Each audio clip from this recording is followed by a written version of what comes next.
is as simple as that. If we had stuck to the plan on food security, ensuring that we support our farmers, we capitalize the agricultural sector, ladies and gentlemen, we wouldn't be where we are. It is as simple as that. I have told you already that we are spending 300 billion shillings every year to import food that we can grow locally.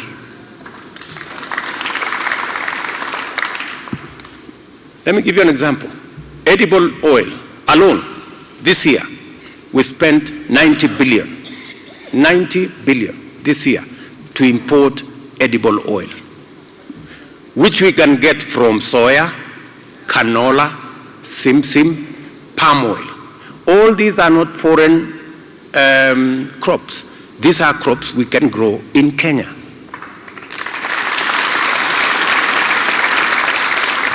We can save enormous amounts of money, of hard-earned foreign exchange, if we changed our model and put in place mechanisms, which we are suggesting here. We spoke with farmers in Busia.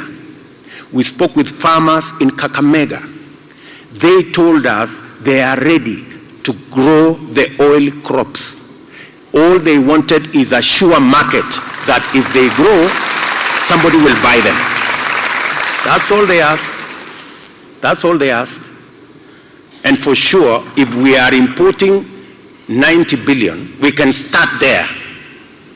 We can substitute. We can tell them, instead of us importing, please grow. We have at least 90 billion we can buy. We can begin there.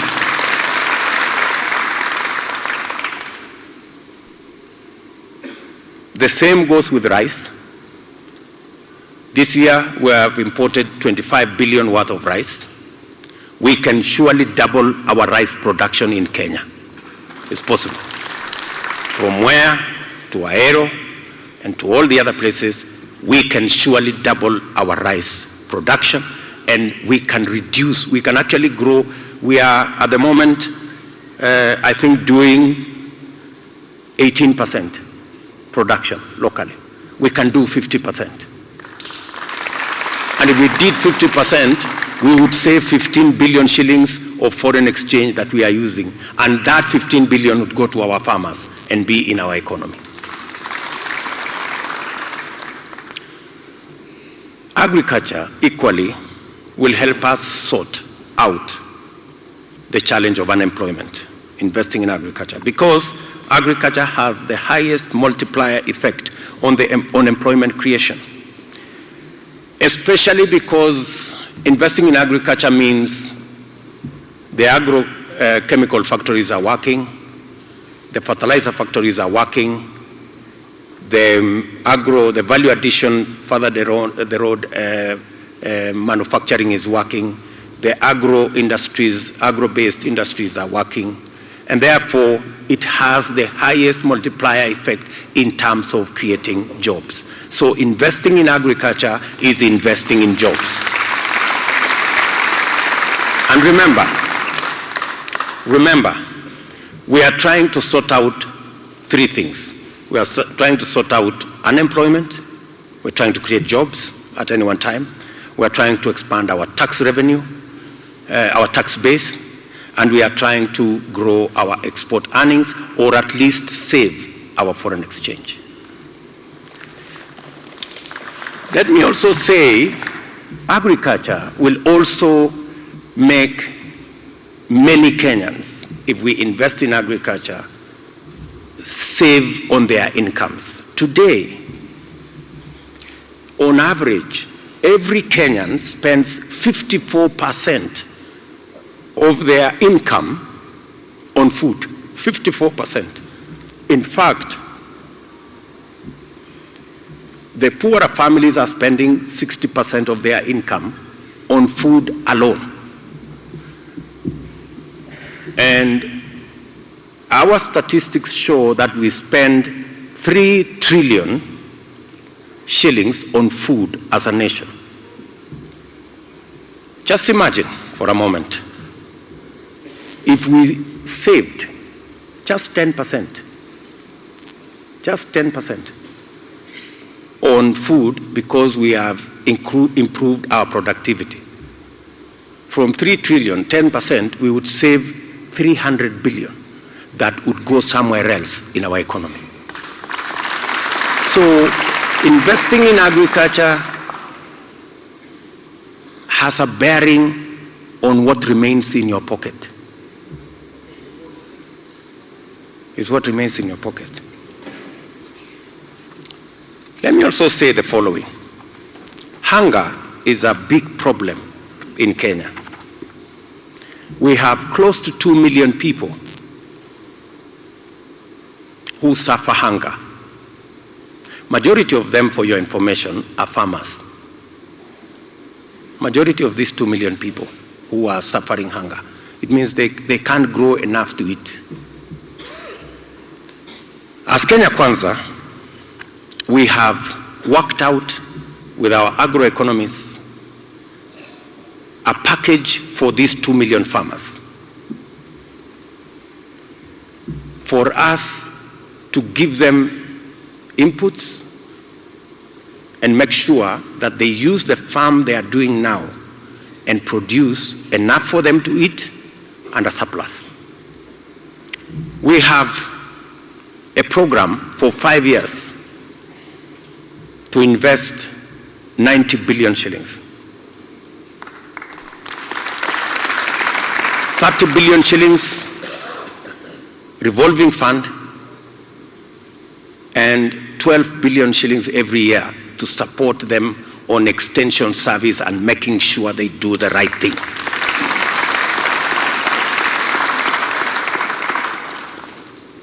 In 5 years, these 2 million farmers, once supported the way I have suggested, they will not only produce enough food for them to eat and get out of hunger, but they will generate a surplus. In total, they will create 500 billion shillings worth of product.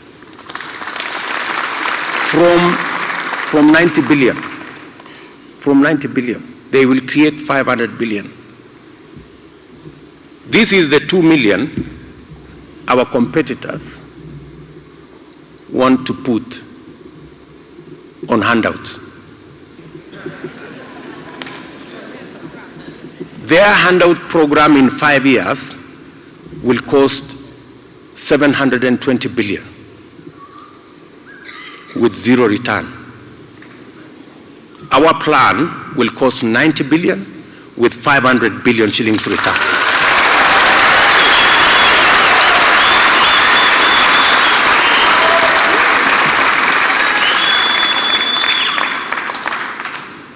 That is the difference. Agriculture equally will stimulate our industrialization. All of you know that 50% of our entire manufacturing sector is agro-based.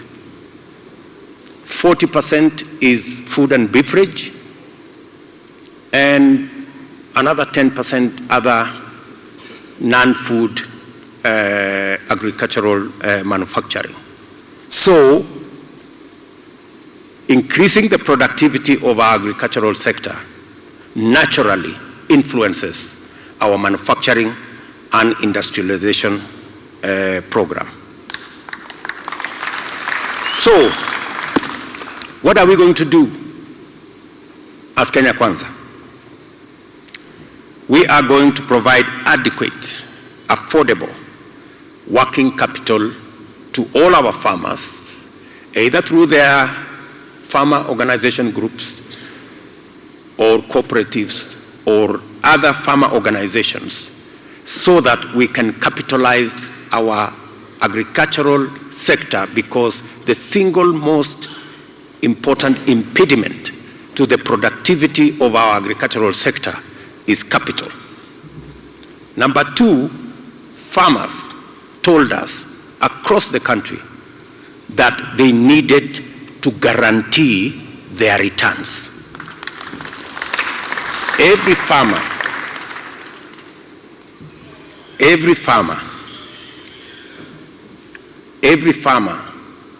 want to know that when they produce, there is a market, and that they will not get stuck with their products. So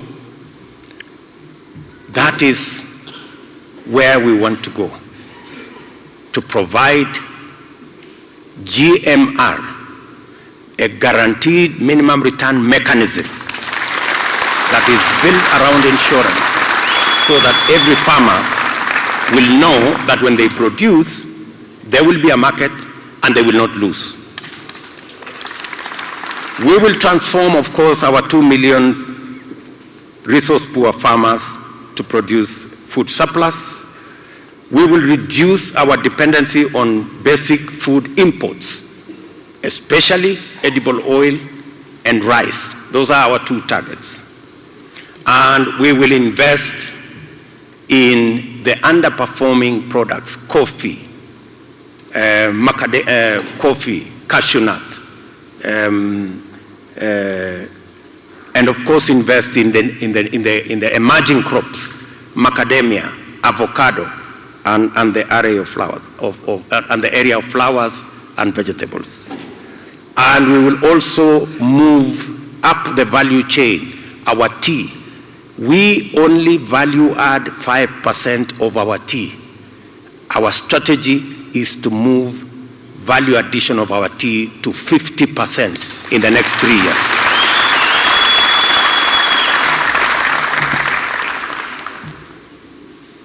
The second sector, that's agriculture. The second sector we want to focus on is transforming our MSMEs. I have given you the statistics. The statistics is that we have close to 15 million people in that space. 10 million of them hardly make 100, 200, 300 shillings. Our intervention is threefold. Number one, we want to create business infrastructure for these people. There must be markets, there must be spaces, there must be areas where business can be done legitimately and decriminalize people's enterprises. Number two, there must be legislation to protect everybody's business. The details are in the manifesto. And number three, the single largest challenge the MSMEs face is that they pay interest on credit that none of you here can believe. Most of them pay 10% per day, which translates to 3,600 per year. Better ones pay 10% per month, which translates into 120% per year. And in so doing, their profits are eaten by just one item, credit. Our plan is to ensure through the Hustler Fund, and we have said we are going to commit 50 billion shillings every year to the Hustler Fund, so that the Mamamboga and the Boda Kai and the fellow at the kiosk and the fellow at the saloon and the good lady running a saloon somewhere can find credit that is not predatory. And these are the numbers. If we increase, because that's the net effect. The net effect is that we will increase the earnings of these 10 million Kenyans by 200 shillings per day. That is 2 billion shillings a day. And that is 760 billion shillings a year. Any manufacturer who gets 1% of that market gets 7.6 billion shillings business. So when we say bottom up, it is not the same as bottom versus up. It is bottom up.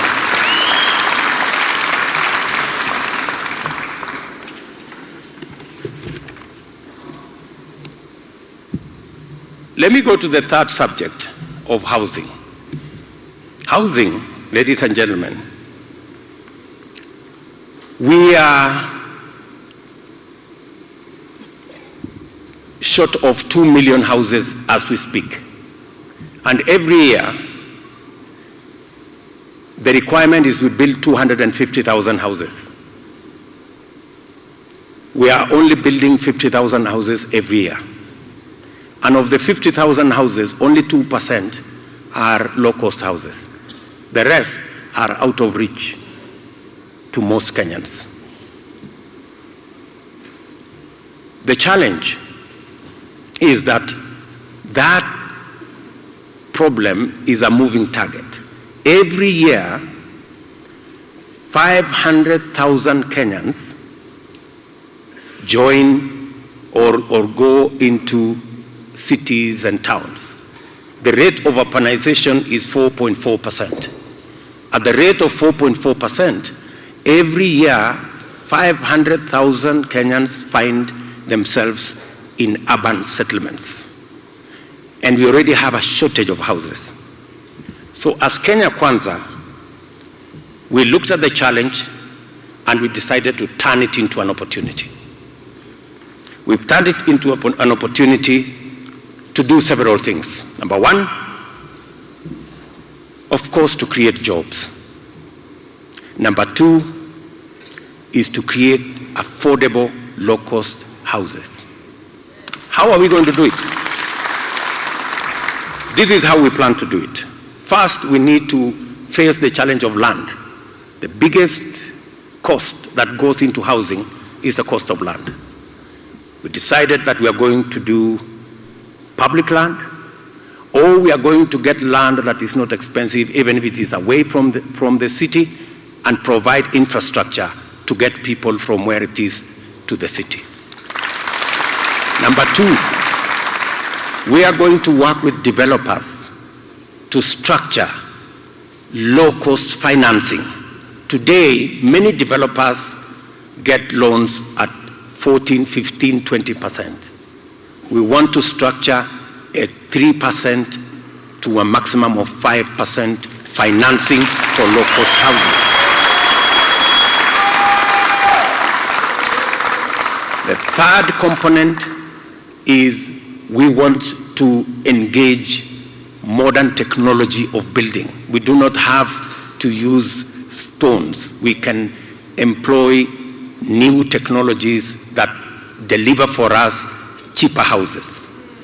Number four, we have to standardize housing products, windows, doors, and all the other infrastructure. Today, everybody, each one of us is building a designer house, because every house, the windows are different, the doors are different. So is that designer house, because it's all different. What we are going to do is we are going to standardize so that we can mass produce housing products. If we know that a one-bedroom house, the size of the door will be like this, you can produce them en masse.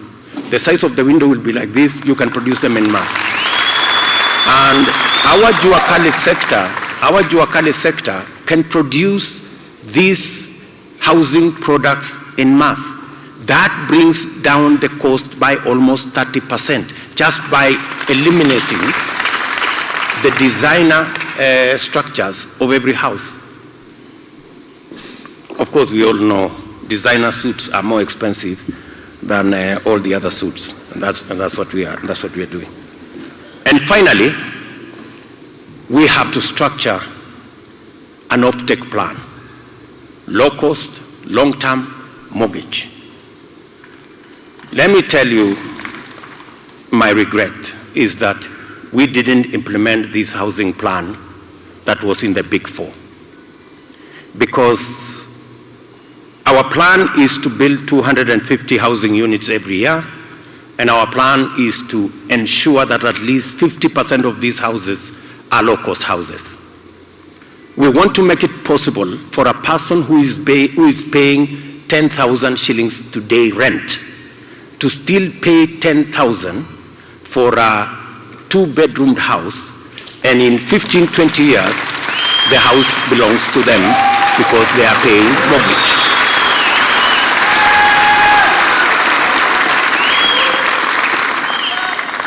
It is possible to deliver a house of $1 million, maximum 2 million shillings, and therefore the mortgage can fit into the rent citizens are paying today. That way, we will create more property owners in our great country. Today, we have about 30,000 mortgages. It is our belief that we should get to 1 million mortgages in the next 5 years.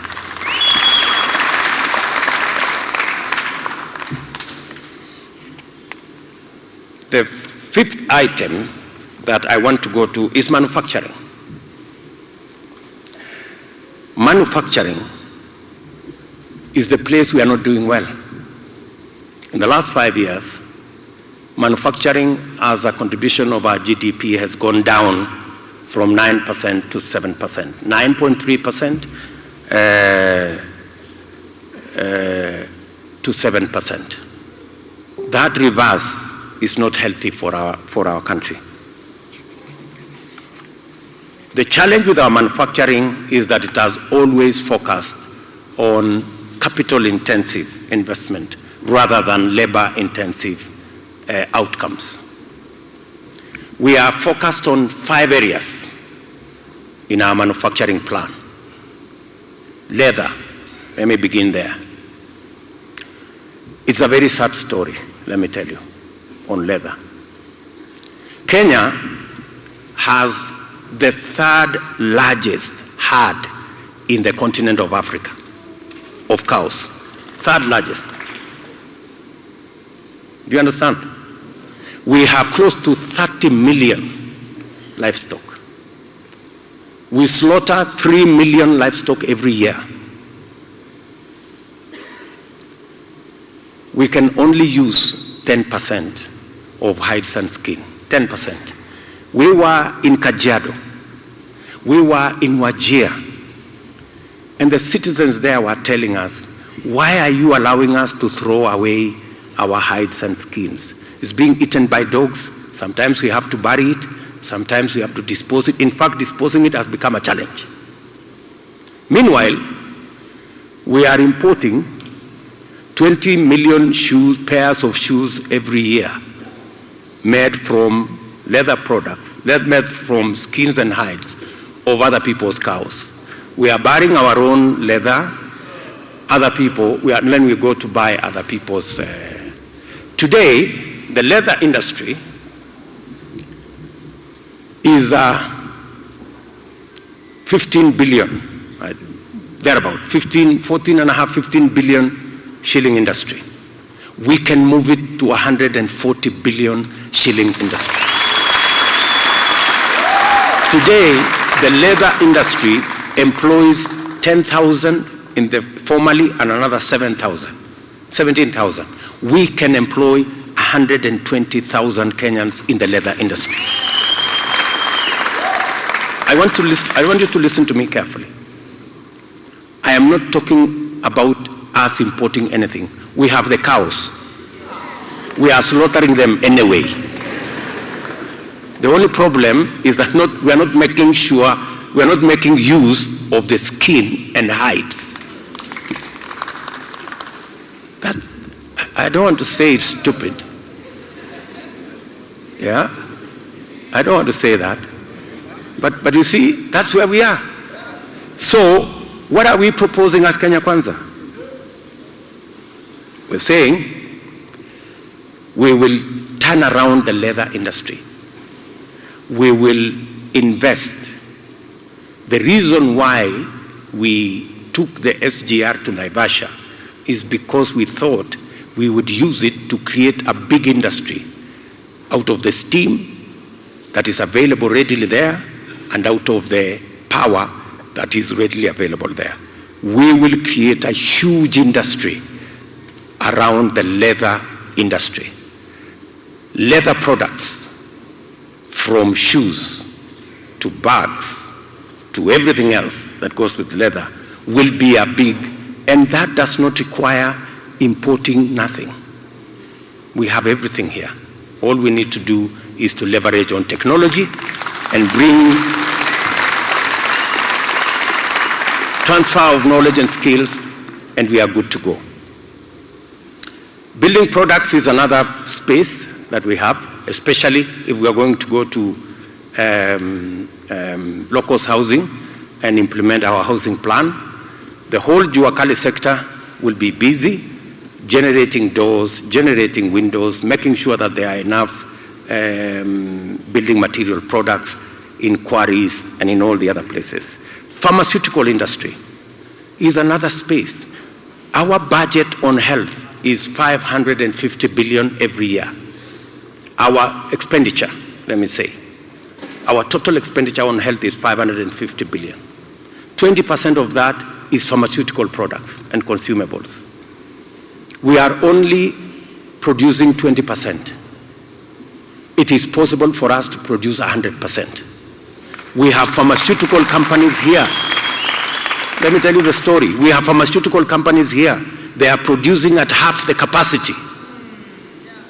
The reason why we are not exploiting that capacity, creating more jobs in the capacity that they are using so that we can supply our own pharmaceutical products is a very big guess. Garment and textile industry. That is the other space that we have.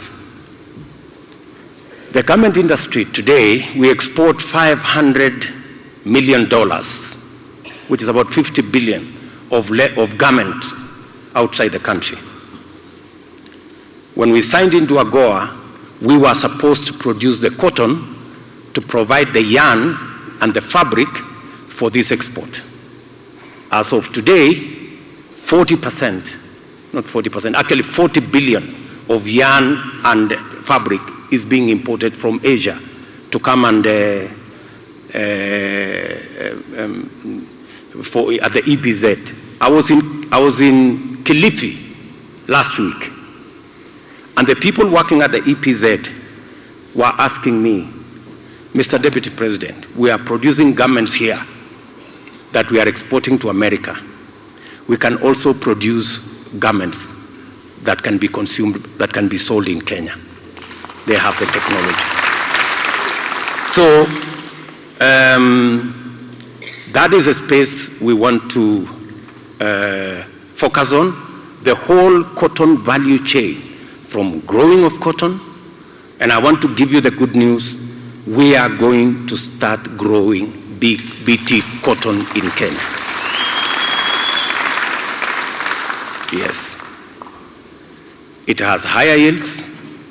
It is more drought resistant. The trials have been done, and the trials are very good.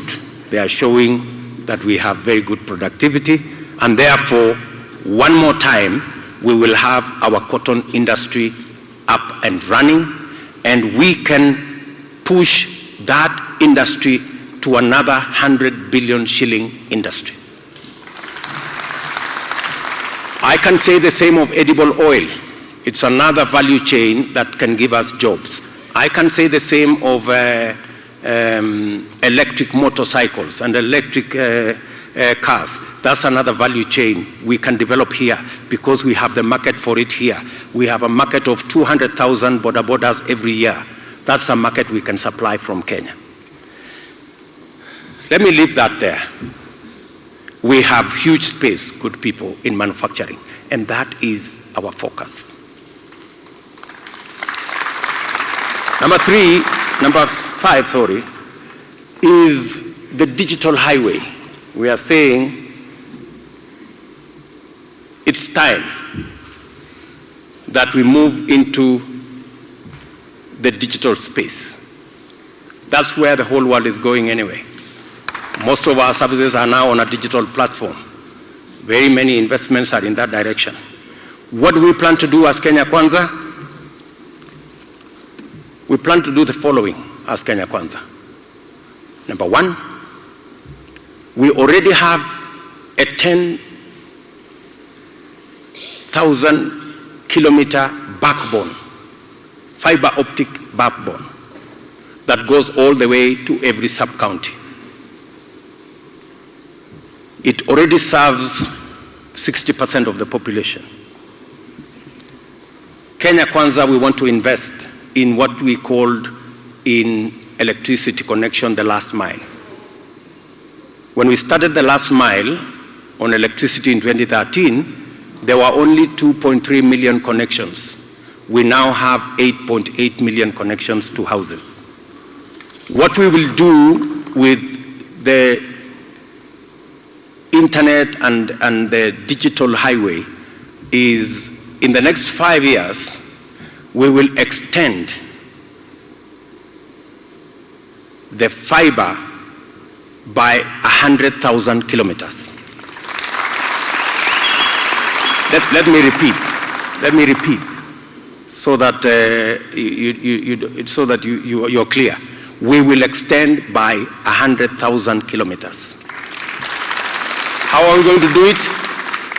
We are going to extend it on the electricity grid backbone that already exists. Every home, every shopping center, every school, every dispensary, every hospital that is connected to the grid will be connected to the internet.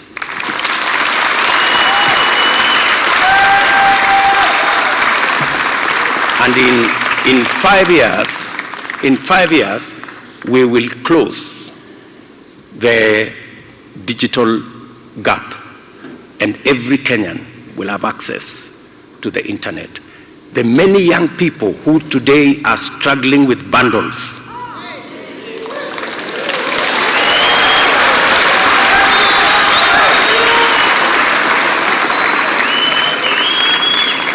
the many young people who want to do their thing on the internet, or to make calls, or to communicate, they will have an opportunity to do so with ease from the comfort of their homes or at the shopping center, because we already have 24,000 markets connected to electricity, and those 24,000 markets will be connected to the internet.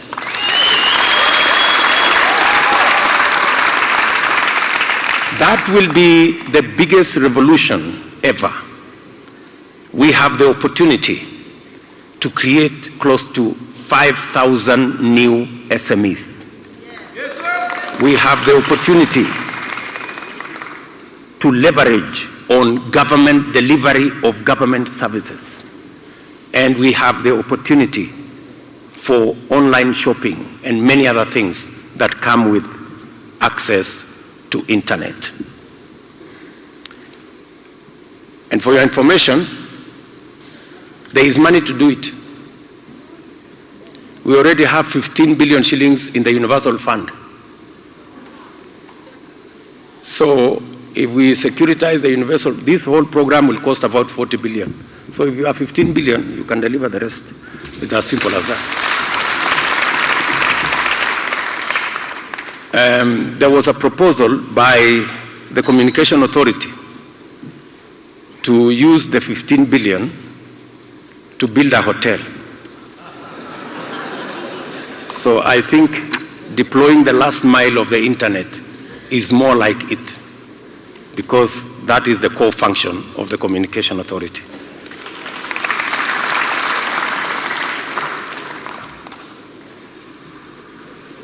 I have said, and let me repeat, every school that's on the grid, every hospital, every dispensary, every market that's on the grid will be connected. and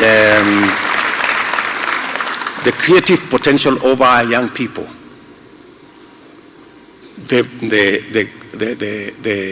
creative industry will now have the very perfect chance to be able to do their thing. The seventh space is the service economy. We believe as Kenya Kwanza that the service economy is a key factor in employment, expanding our tax base, expanding our tax revenues, and ensuring that we have foreign exchange.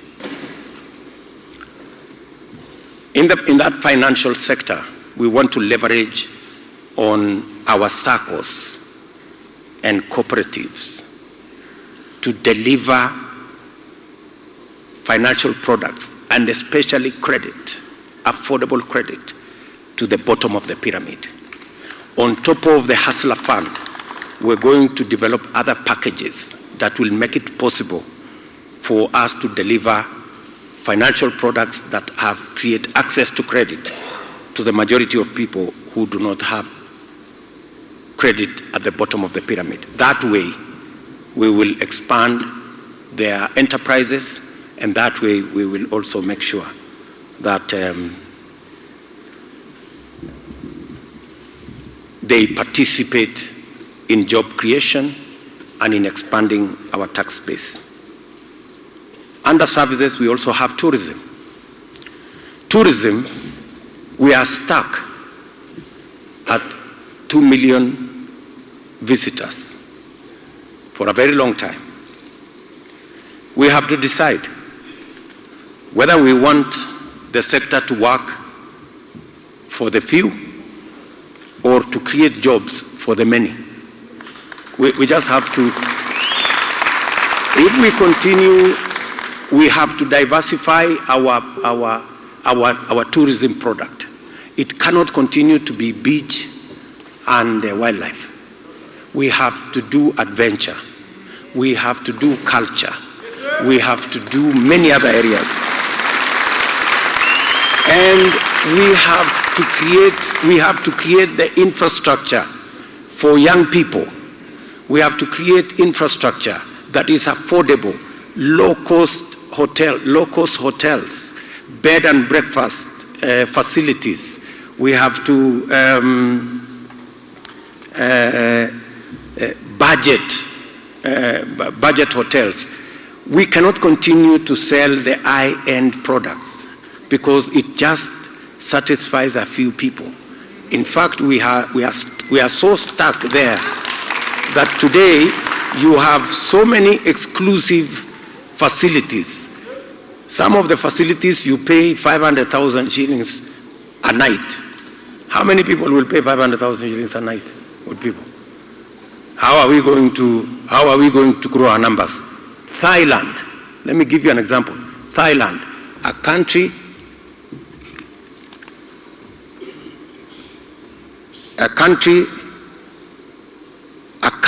like, just like Kenya, our size, slightly more people, 70 million people, 50 something million in Kenya. So we are almost the same. But they do 40 million tourists every year because they have created so many niches and they have made it possible for so many people to travel.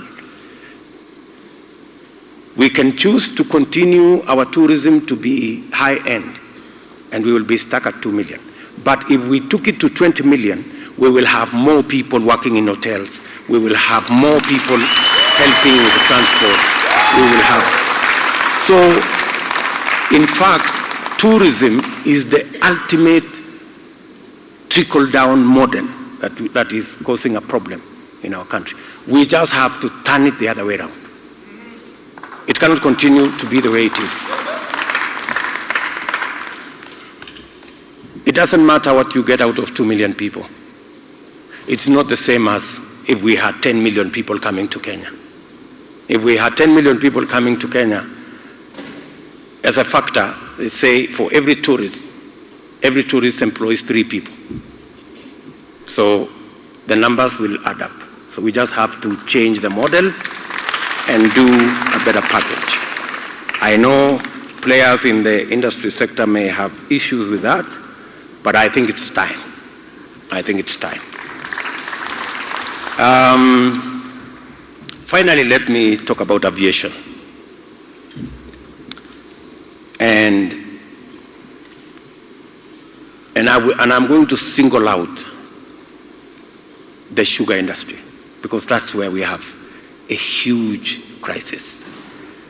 But let me talk about aviation. Africa has 15% of the population of the world, but we have only 2% of air traffic,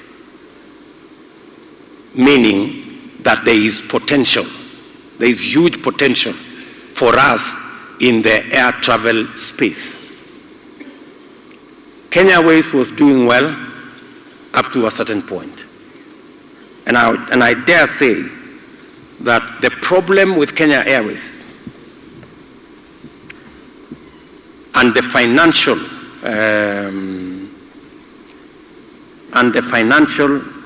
challenges therein are a reflection of internal and managerial mistakes rather than market prospects.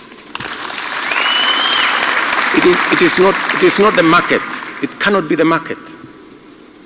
There is a problem with management, and there is a problem with conflict of interest, and there is a problem that we all know. Being a national asset and being a strategic asset, Kenya Airways is not an asset we would want to let go at all. And therefore, it cannot also continue to be on life support forever. We have to agree. So our commitment as Kenya Kwanza is that we are going to develop a turnaround strategy for Kenya Airways within 2 years and bring it back to what it is supposed to do. And it is possible.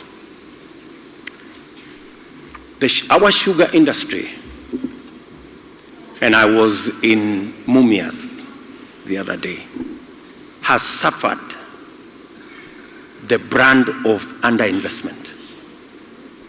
We have committed as Kenya Kwanza that aside from writing off all the debts that are owed by government, we are also going to negotiate all the other debts owed to banks and other individuals with a view of paying them off so that we can make the factories in Mumias, in Zoya, and all the other government-owned factories free of debt. And then we can then inject new capital and ensure that we have modern facilities that will be able to deliver to our sugarcane farmers the same way the private mills are doing. It cannot be that all the private mills are doing well and all the government mills are making losses. It's not possible. There must be a structural problem. Let me also talk about sports, because it's an important sector for us. We are a great sporting nation, and we need to leverage our sports to do at least 3 things. Number 1, to project our country and profile our country in a manner that we can leverage on the other sectors of the economy, number 1. Number 2, we must create a big sports garment industry out of Kenya, out of our sportsmen and women. Because everywhere in the world, if you said this shoe comes from Kenya, the sporting nation, you will get a premium price for it. And of course, we must make sure that the fund that we set up to deal with matters of sports infrastructure, which currently is being used to do other things, we have to ring fence that money.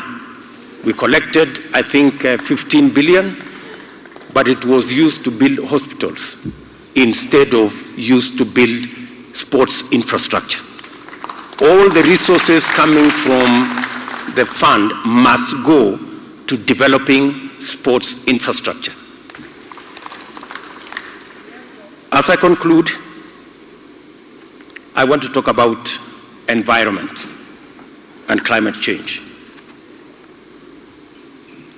We commit as Kenya Kwanza to grow 5 million acres of trees under agroforestry.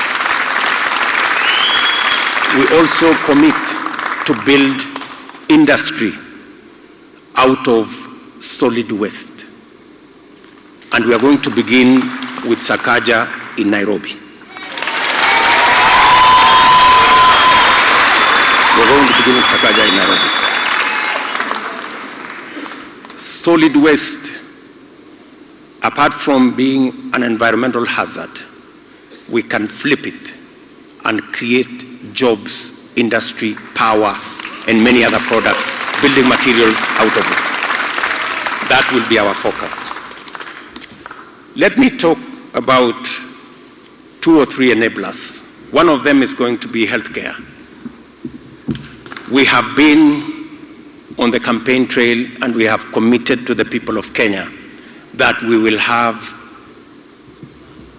a universal health insurance that will make sure that every Kenyan will go to hospital and they will walk away without paying a penny after they get treatment. Let me say 4 things. The rest are in the manifesto. Let me say 4 things. We need to do 4 things. Number 1, as a matter of urgency and within our first 3 months, we will procure and put in place a state-of-the-art health integrated information management system that will make it possible for health records of every Kenyan to be portable, so that you don't have to write on paper every time, and you don't have to go for MRI here, and then you go to another hospital, you do another MRI. It should be possible to make that MRI that was done in this hospital available in the next hospital, because we have.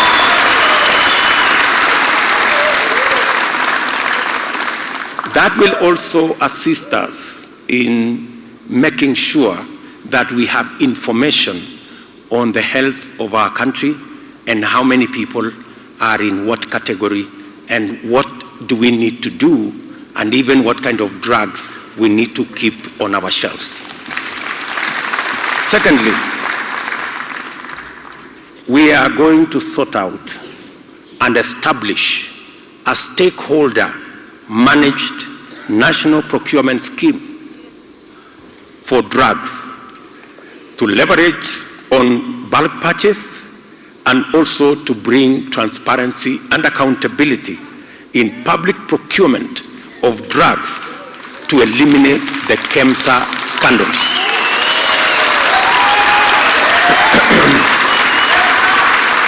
What are we saying? What are we saying? We are saying the following. The same thing that happens with procurement of our petroleum products. Industry, government, they come together and they procure collectively in bulk for Kenya. And that is why our oil products are the most competitive. So, KEMSA will not procure alone. In fact, we had a meeting with the health stakeholders, and they told us a simple hospital, one hospital, I don't want to mention their name, said they buy drugs as a single hospital much more cheaply than KEMSA buys, but KEMSA buys in bulk. So they were wondering, I thought if you buy in bulk, you get a lower price. But KEMSA buys in bulk, but pays more. So we are recommending as Kenya Kwanza that the same model that involves stakeholders, we are going to bring private hospitals, we're going to bring public hospitals, we are going to bring other players, and we purchase drugs for Kenya collectively so that we eliminate all matters to do with transparency and we avoid the problems in KEMSA. We have committed, because we had meetings with health professionals and people in the professional sector, to deal with the challenge that currently exists between health professionals and the counties and the national government. That space there is not tidy, and we have committed ourselves that we will resolve that space. Counties are saying they do not have the money. Give me some water, baby. I thought you were bringing me water. You're giving me more instructions.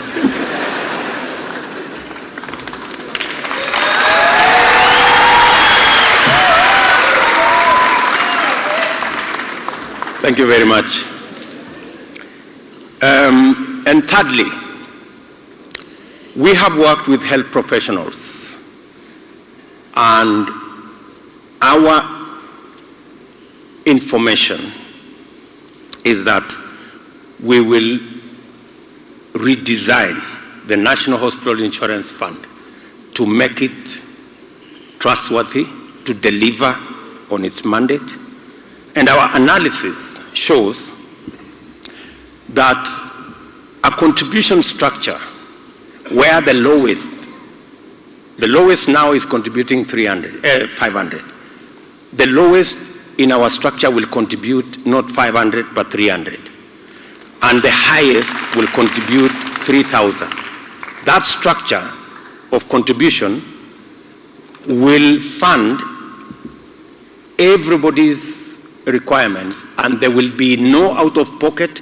We will stop the harambes, and there will be no additional resources required apart from the public ones. Do you understand what you are saying? Yes.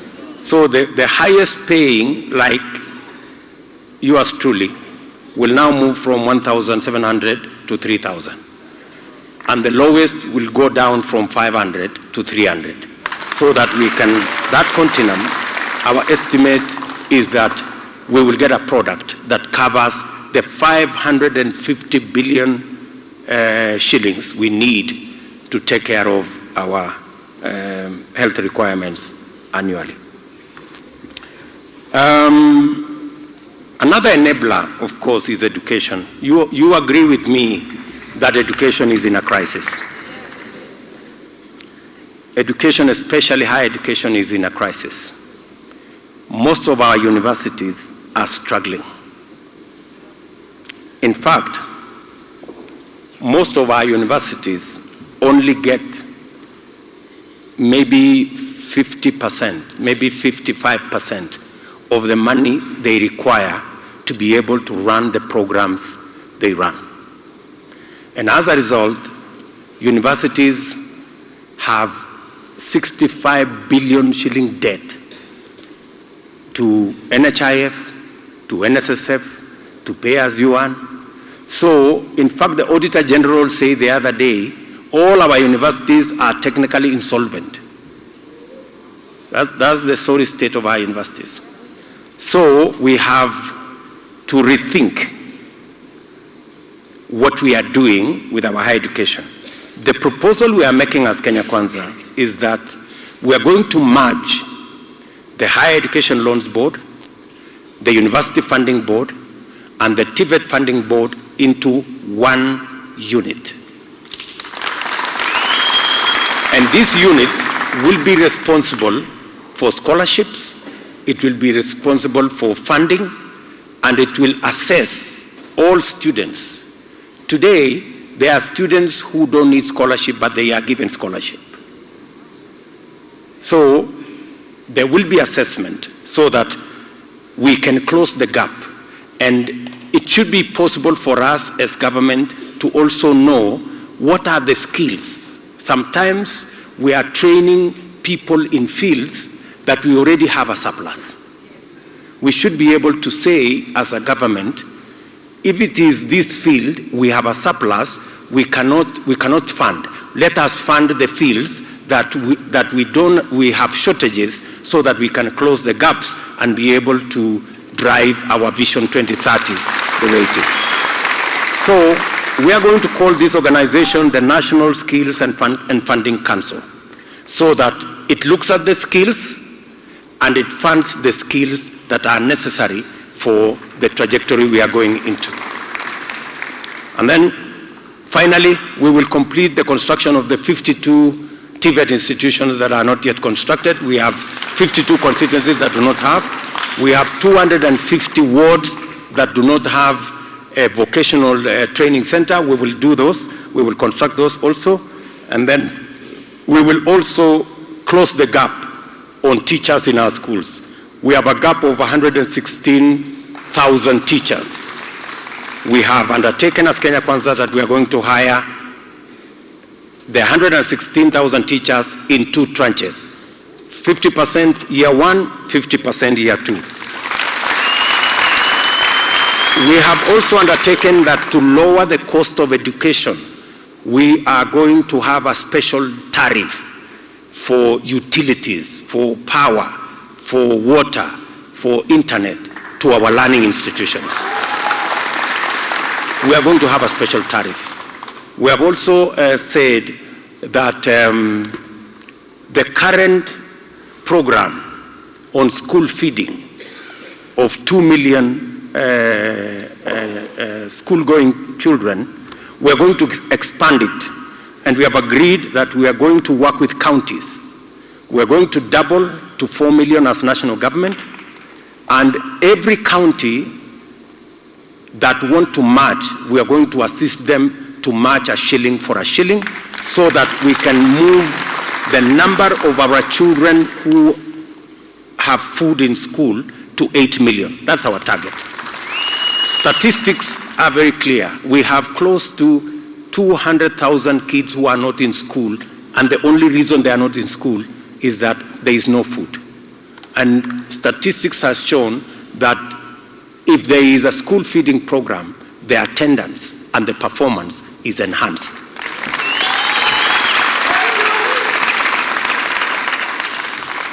We have agreed with the teachers that delocalization will be at the place when you are being hired. If you want to work in another county, not a home county, you will be hired at that level, and you will be paid an allowance for walking away from home. We have also agreed that the teacher continuous career development that currently is paid for by teachers will be paid for by government going forward. Finally, our youth and women are the largest component of our plan. Apart from them cutting across all these sectors, when we are talking about jobs, when we are talking about internet, when we are talking about all this, but specifically we had engagement with the young people of this nation, and we agreed with them that there will be a youth ministry.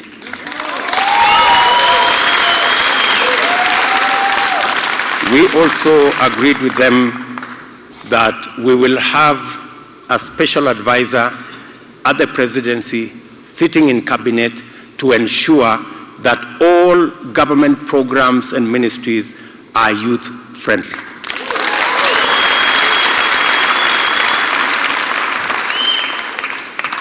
We also have a special charter with women, which we have signed. And we have agreed that 50% of the Kenya Kwanza cabinet will be the women of the Republic of Kenya. We have also undertaken that within 3 months we will have a mechanism, and within 12 months we will execute and attain the 2/3 gender principle that is provided for in the Constitution. And we have agreed that women and young people who have LPOs will become automatic beneficiaries of the Hustler Fund without any further requirements. Our persons living with disability, we had an engagement with them, and I see them around. And we agreed with them that all people living with disability will be enrolled in NHIF in the first 18 months. We also agreed that integrated schools to allow children living with disability to start interacting with the general public, to restore their confidence and self-esteem. We also agreed that we increase capitation of pupils living with disability by another 50% and set aside 15% of public funded bursaries set aside for pupils living with disability.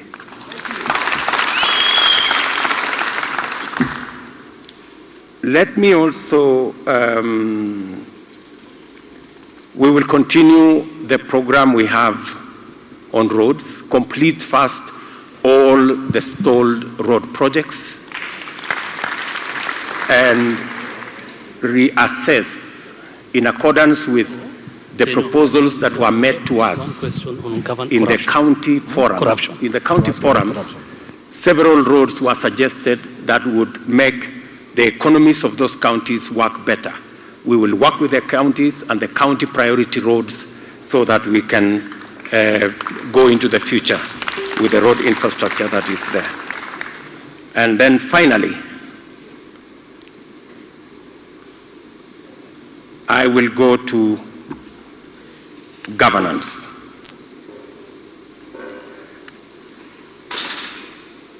And before I go to governance, let me speak to something about water. Water is very important as a principle. We have sat down with experts and we have agreed that this time round we are going to have a different strategy of deploying water, especially from the big dams. We have 57 dams that we already identified as government last term. We have changed, or we have agreed to work on a different strategy of delivery. The same way we have power purchase agreements, we are going to work on water purchase agreements so that we can bring the private sector on board. There are many people who are willing to invest in our huge dams or even in underground water. For example, the Turkana aquifer. There are proposals from the private sector that if we give them a water purchase agreement, they will be able to invest their own money. And the same way they sell us power, they can sell us water. So we believe that that is the future to delivery of water from big dams, so that it leaves government to work on climate smart water harvesting initiatives, water harvesting programs, implement policy that will ensure that we harvest and harness all the water that we can as we work with the private sector to deliver water from our aquifers and from our large dams. Finally,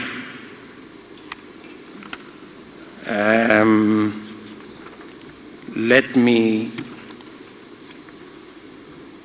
then I will take a few questions.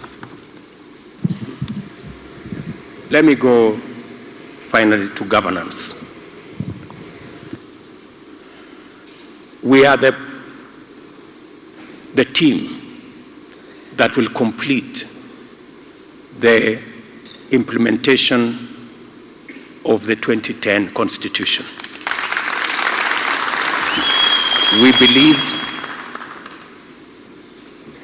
that rather than mutilate the Constitution for political expediency, there is a lot that needs to be completed in terms of implementing the 2010 Constitution.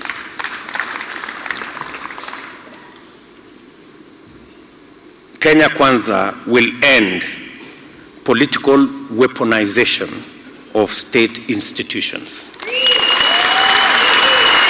This includes the criminal justice system, tax authorities, anti-corruption institutions, and the entire security apparatus. We want these institutions to operate independently as is expected of them by the Constitution.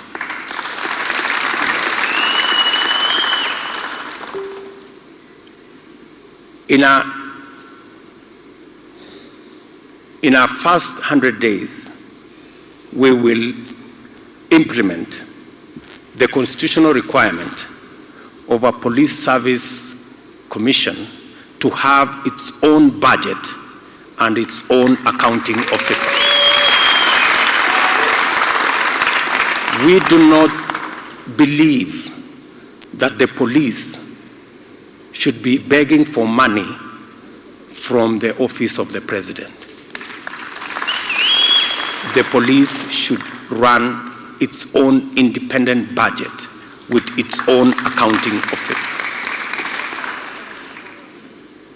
The saying, "He who pays the piper calls the tune," is the current problem with our criminal justice system.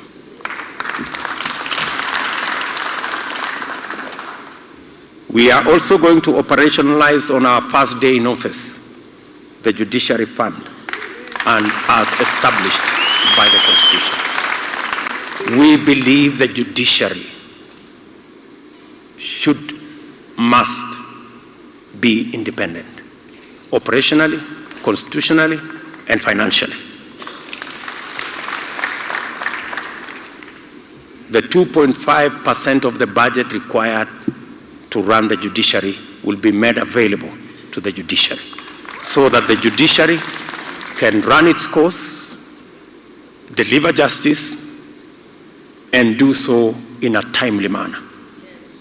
Because justice delayed is justice denied.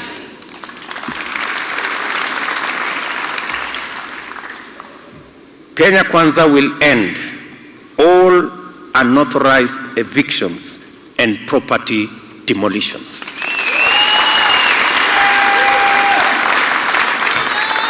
The kind of spectacle we see in Kariobangi and Korogosho is not only inhuman, it is unconstitutional. Yes, sir. And it should never be allowed to happen to any other country.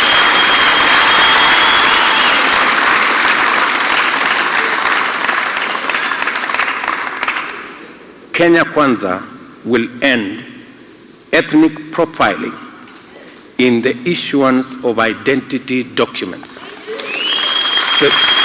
And we will specifically establish an administrative appeal tribunal to ensure a fair and transparent process in the registration of persons with clear appeal procedure of not more than 14 days if a person is denied registration.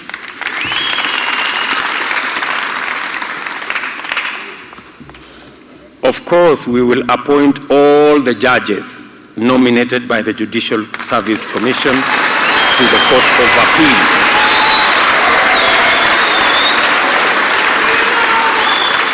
Of course, Of course we will. And we will do it within 7 days.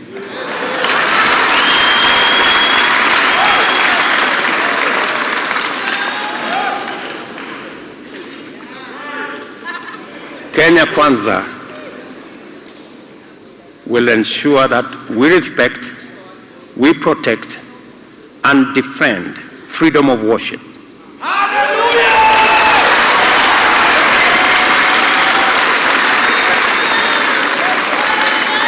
We will lift the existing moratorium on registration of new religious organizations and expedite the registration processes.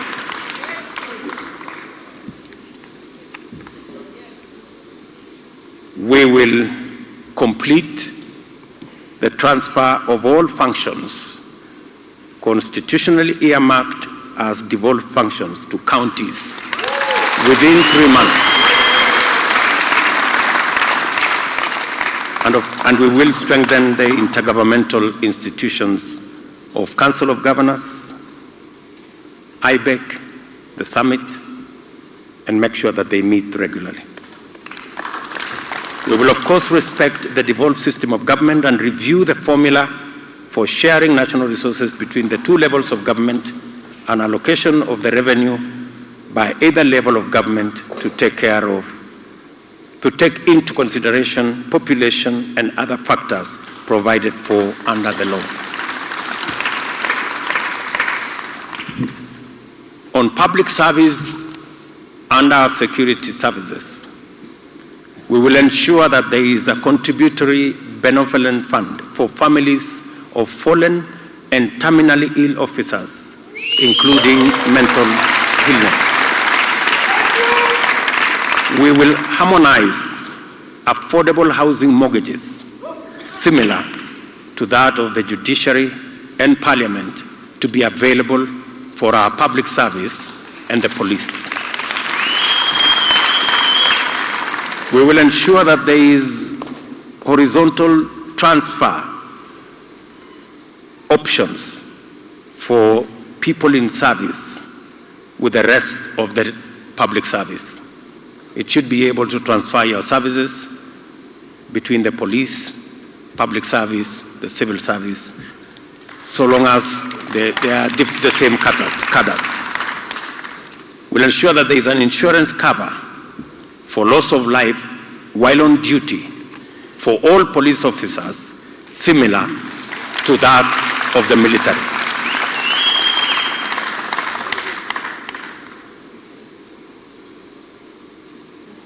Security sector reform is good for everyone, and police reform efforts must not be wound back.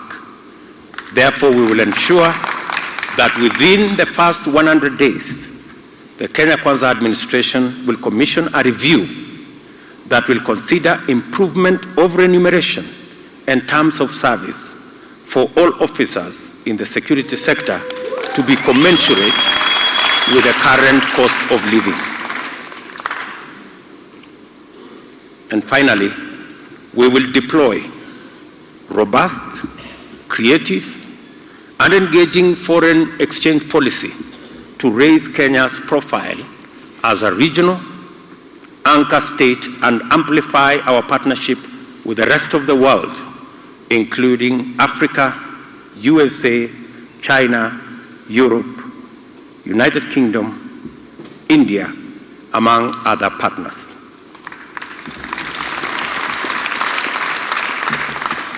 We will give a place of prominence to the role of Kenya's diaspora, including a ministry to take care of diaspora issues.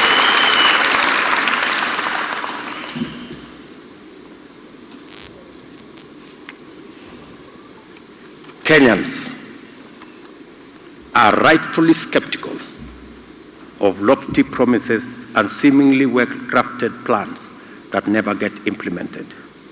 We have developed this plan, well aware that this plan will stand or fall on implementation. We believe that the implementation plan outlined in this manifesto will demonstrate to Kenyans that this plan is rigorously appraised and financeable within the resources constraints that we face. Thank you very much.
As Fifth President, inshallah. Let's get a few questions now from the audience. I will start there, Dennis.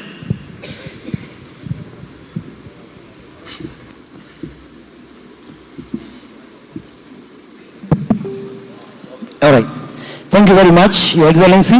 My name is Charles Karondo from Kiharu, Murang'a County. And first of all, I really want to congratulate you for the great plan that you have shared with us today. Before I ask the question, I also want to note that today I feel it for the IBC chair, because wherever he is listening to this speech today in the manifesto, he must really be having a hard time restraining himself from converting this into an inauguration ceremony and just swearing in the fifth president.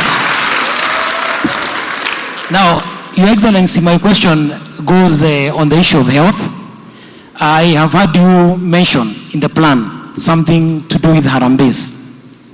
And as a young leader, and on behalf of the so many leaders who are here, and the people listening and watching us today, I am sure 90% of the people seated here today are in one WhatsApp group or another that has something to do with medical bills. I am sure some are actually being added in WhatsApp groups as we sit here. In our villages, Your Excellency, I am sure there are Harambes that are organized for this weekend for hospital bills that are in millions.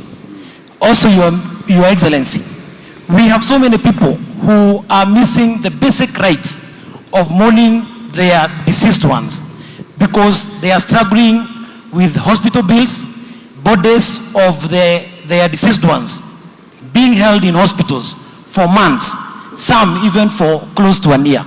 Now, Your Excellency, my question is, as a Hustler government, as a Kenya Kwanza government, what plan do we have? Because some of these people already have NHIF cards, some of these people religiously pay for NHIF, but today they are struggling, especially with cancer and other chronic diseases. So can you give us an assurance that we will not have this kind of harambes, that people will have the freedom to at least not bother about struggling with hospitals to get bodies of their deceased ones? Asante sana. Thank you. Thank you, my friend.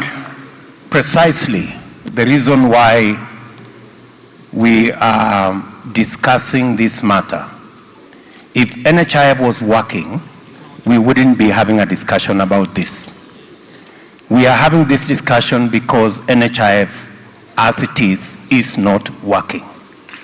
And that is why NHIF is not working for different reasons. Number one, NHIF as it is today has too many exclusions.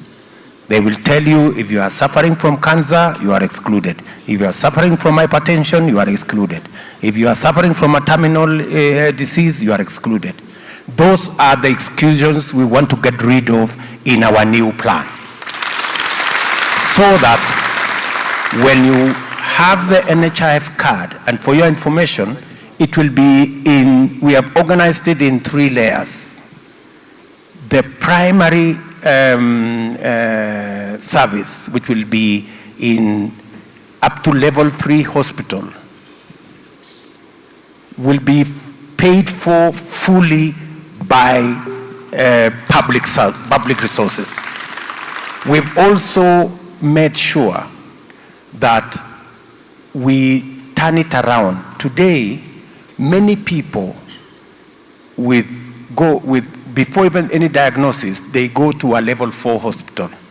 We want to make sure that we invest more in preventing, going to the dispensary, going to the health center, and making sure there is medical personnel at the health center and there is medicine at the health center.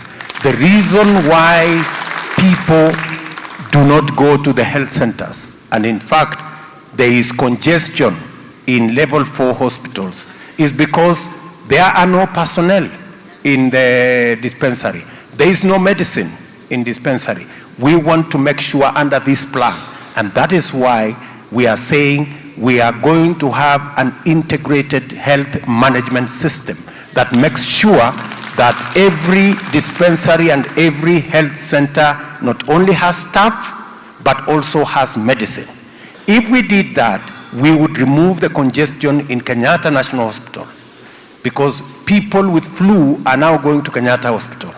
People with minor injuries are going to big hospitals. So we want to remove the congestion, and that is the difference we are going to make by ensuring that we have a health management system that is integrated, and we also procure drugs in a manner that is going to give us leverage in terms of cost, and also ensure that the whole exercise is turned upside down. We do more of preventive and less of curative.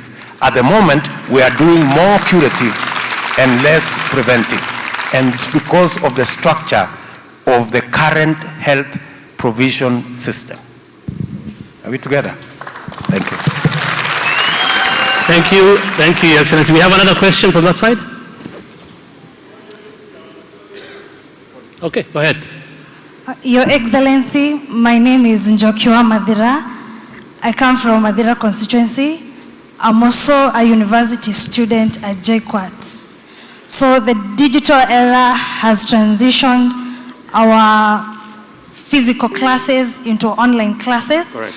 And one of the main challenges that you're having is access to affordable internet. Good. You've talked about, the strategies that you have on how we shall close the internet connectivity gap, but will this internet be affordable? Will it be possible to have cheap bundles?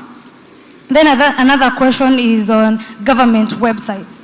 The government websites, they don't provide adequate information. What's your plan on that? For instance, if you log into treasury.go.ke, you can't even understand the difference between the State Department of Planning and State Department of Finance. The last question is on Hustler Fund. You promised to give us a Hustler Fund of at least 50 billion. Will this fund be accessible to university students? We want to do business. We want to be in a position to buy our own food and our own staffs. We don't want to request you for a campus feeding program. Yes.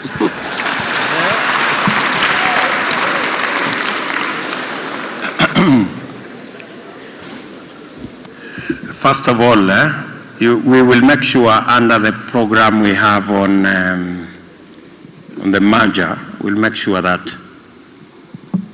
you get enough scholarship to buy food. So you may not need the Hustler Fund to buy food in the university, because we will make it work. The problem at the moment is that the scholarship you are being given is way below the living amount that you require to stay in college. So that's why you have to hustle around to close the gap on food. We will make sure that that is closed by making sure that we deploy resources. We have actually undertaken that we will double the Higher Education Loans Board Fund. so that not just more students can access it, but you can access the full scholarship. Many people are on half scholarship and that kind of thing. That's number one. Number two, you have said whether the Hustler Fund will be available for even university students. We have said the Hustler Fund will be available for everybody who has an idea. In fact, we've said even the people who are working online, if you have developed an app and you need some money, there will be available crowdfunding, there will be available venture capital, there will be available. That Hustlers Fund will go all the way. In fact, we might ring fence a percentage of the Hustler Fund to help people in the digital space so that they can actualize their enterprises which are in the digital space. Bundles. If you go to a facility where internet is, there is internet, you do not need bundles. You know, we will make sure that, you know, what we are trying to do is the same way we do a road to a place, that is, we want to do, that's why we are calling it the digital superhighway. We want to make it available for free in every market, in every school, in every hospital, so long as there is connection to the grid, every place that's connected to grid, you will have internet available in that space. And it will be government funded. It will not be delivered by Safaricom, it will not be delivered by the telecom or the other facilities. It will be delivered by the government of Kenya. Okay, we have a question from this side. Thank you, Your Excellency. My name is Susan Mwende from Runyenjes constituency. The national chairperson was Super Ruto. My question is, what is your Kenya Kwanza plan on fighting corruption? Secondly, myself and many other youths are on CLB listing. What is your plan?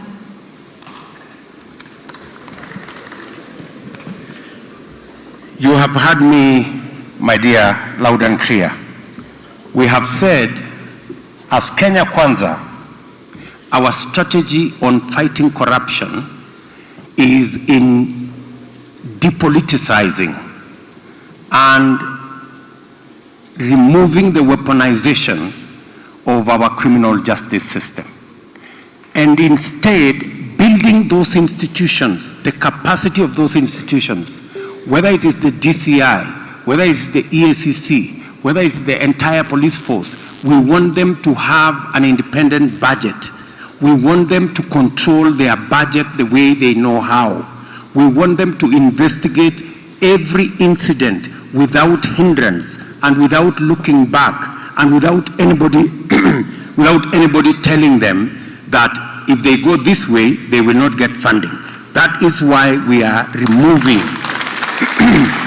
that's why we are removing this office of the President Accounting Officer in charge of the police. We want the police to do their thing on their own. That is why we are saying the judiciary should have financial independence so that the judiciary can rule any way they want on any case without bothering whether they will get funding or not. That is our strategy on fighting corruption. And number two, you have had statements, political statements. Oh, we are going to have the COVID billionaires arrested in 20 days. We are going to jail corrupt people. Those are political statements. Anybody who is serious about fighting corruption should be building the institutions that fight corruption. As Kenya Kwanza, we want to build these institutions to the level where if the president is corrupt, the system will have him arrested and jailed. As simple as that. That's what happens. That's how the president of Korea was arrested and jailed. It's because the system worked. It is not the president wanted. It is not because the president decided. If it was the decision of the president, would you think she would have been arrested? So a system where the president still can decide who is arrested and who is not arrested is not a system that works. It is as simple as that. Did I answer the other question? Yes. CRB. Wow. We have said that to alleviate the problem of CRB, maybe I can ask Mutua to say something about CRB. To elevate, let me do it first. To elevate the problem on CRB, we have said that the challenge of CRB is that today, many of the people listed on CRB have borrowed money either from Shylocks and largely Fuliza and the other predatory lenders. In fact, we have said as Kenya Kwanza, we are going that nobody takes advantage of the people of Kenya. Yes, Alfie? You know, the problem we have in our country is that life is very difficult. Everything you try to do, there is a block.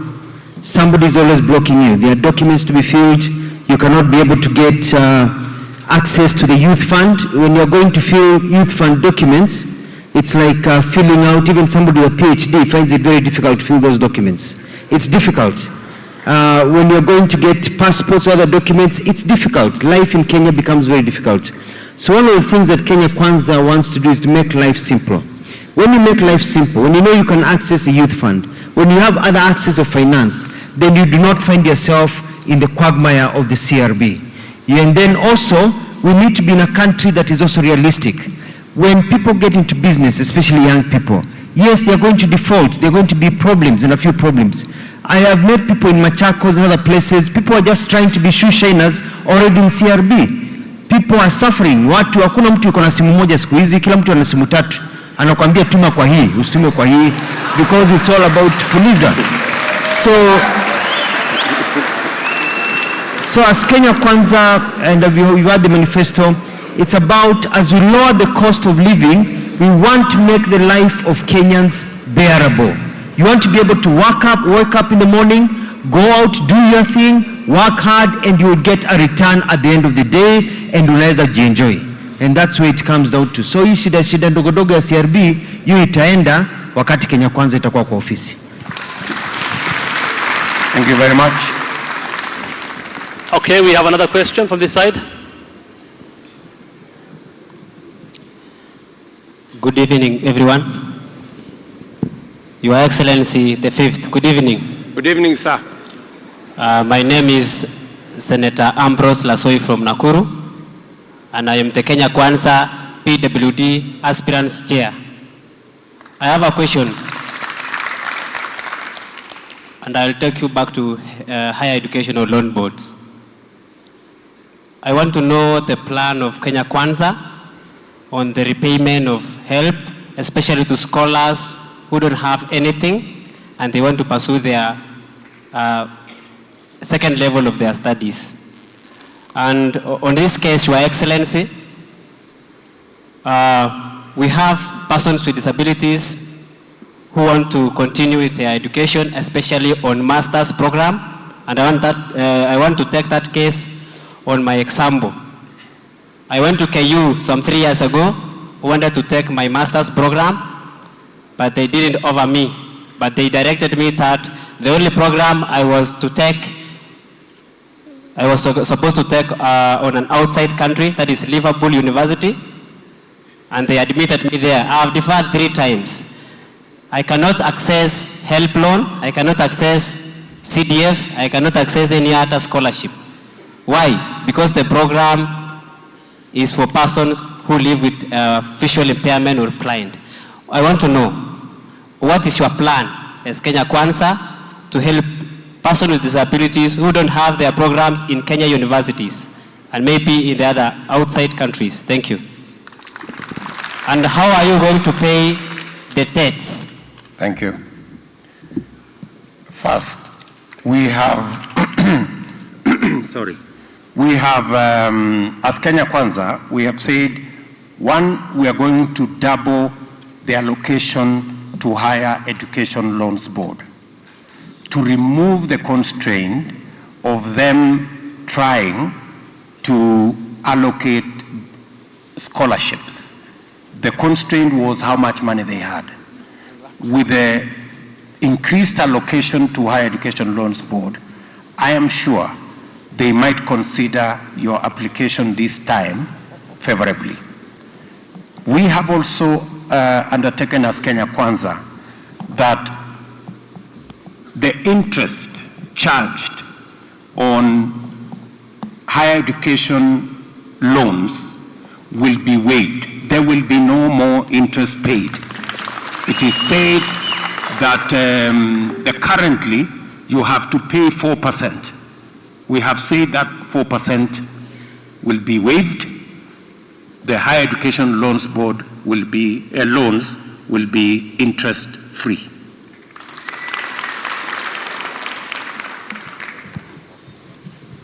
Senator, I hope I answered your question. Thank you very much. Okay, one more question.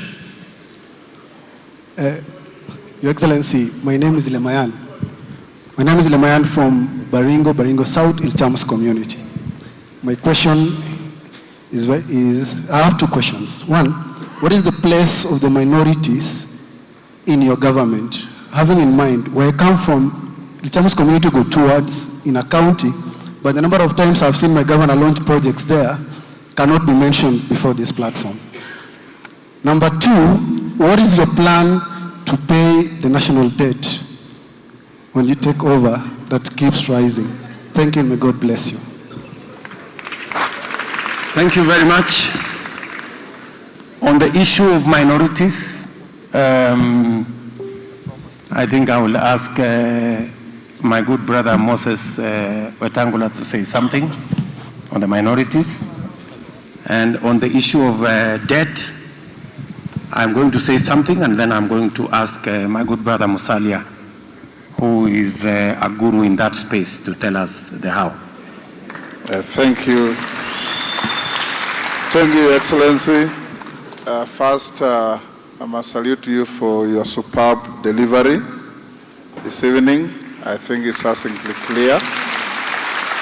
Now, any society, Kenya included, and more particularly Kenya Kwanza, will be judged on its performance in the manner it treats and handles its disadvantaged people, PWDs, minorities, our women who have been neglected for a long time by punitive laws, our youths who are discriminated, and so on.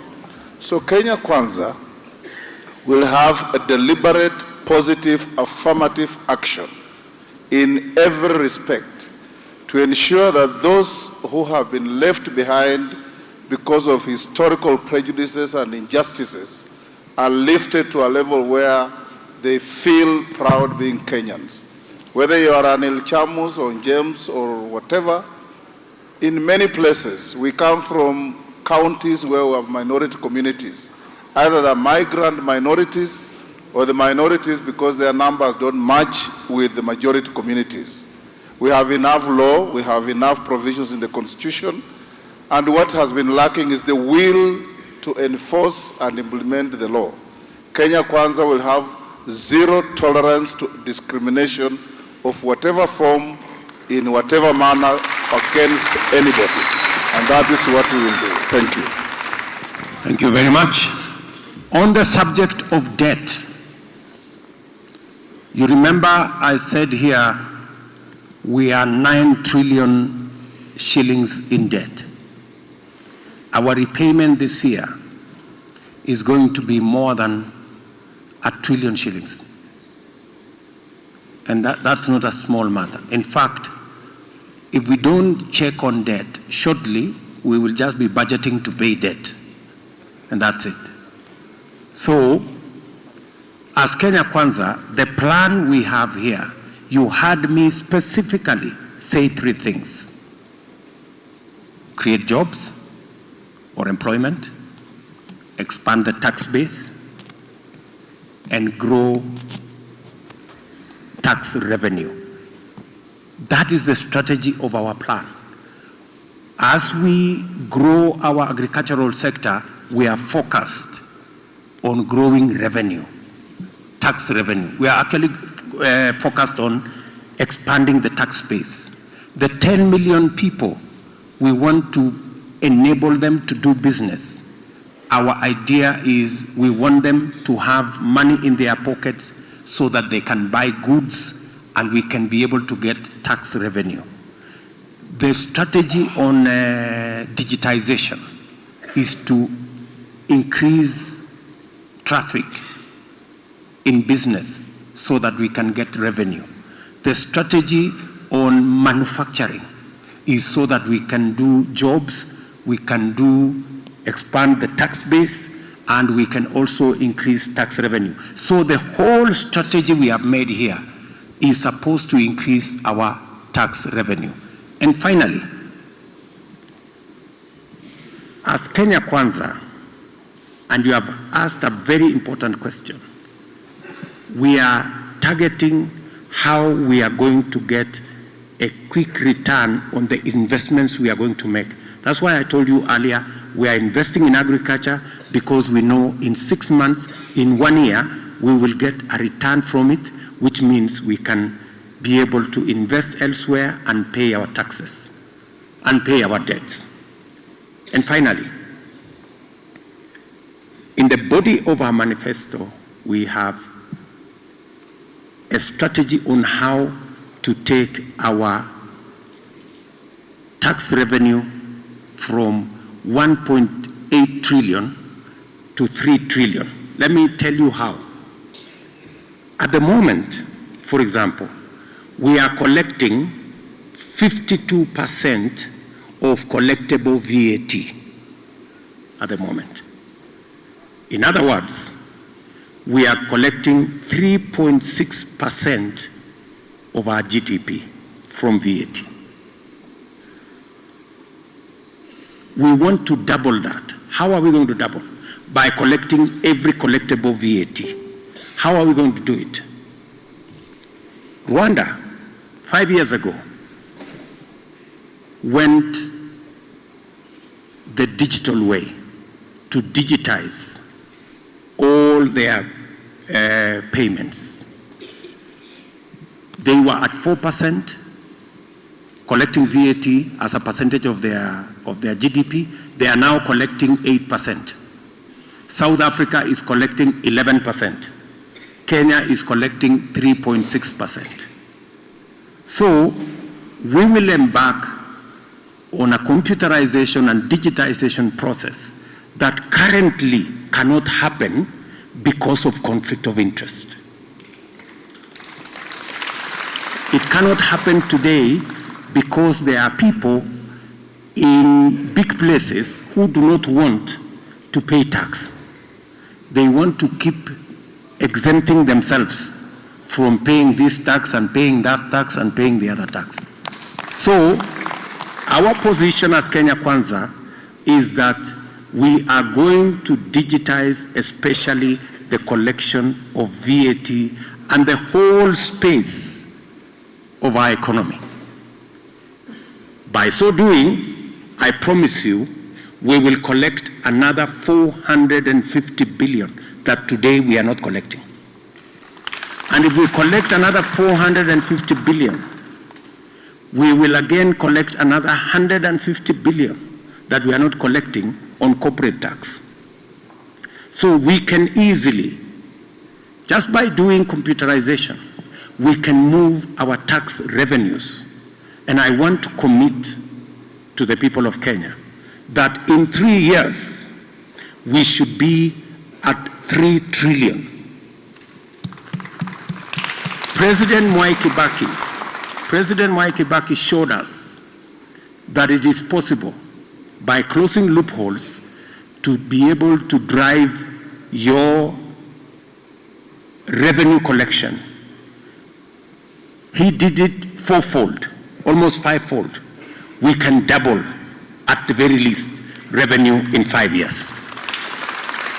That will give us more space for us not only to retire debt, because for your information, 70% of the debt we have is domestic debt. We borrowed from banks here. That's why ordinary business people cannot be given money by banks. Why would a bank risk giving a trader money when they have free money from the government? Because if government is giving you 12, 13%, why are you going to lend to Wachira? And with all the risks. That's why the private sector is starved of financing today, because government is borrowing domestic. So our strategy is to grow our tax base so that we increase our tax revenues, and also close loopholes and digitize so that we can collect all collectible revenues, especially VAT and corporate tax. That way, we will have not only resources to run our affairs, but we will also have resources to retire our debt. And lastly,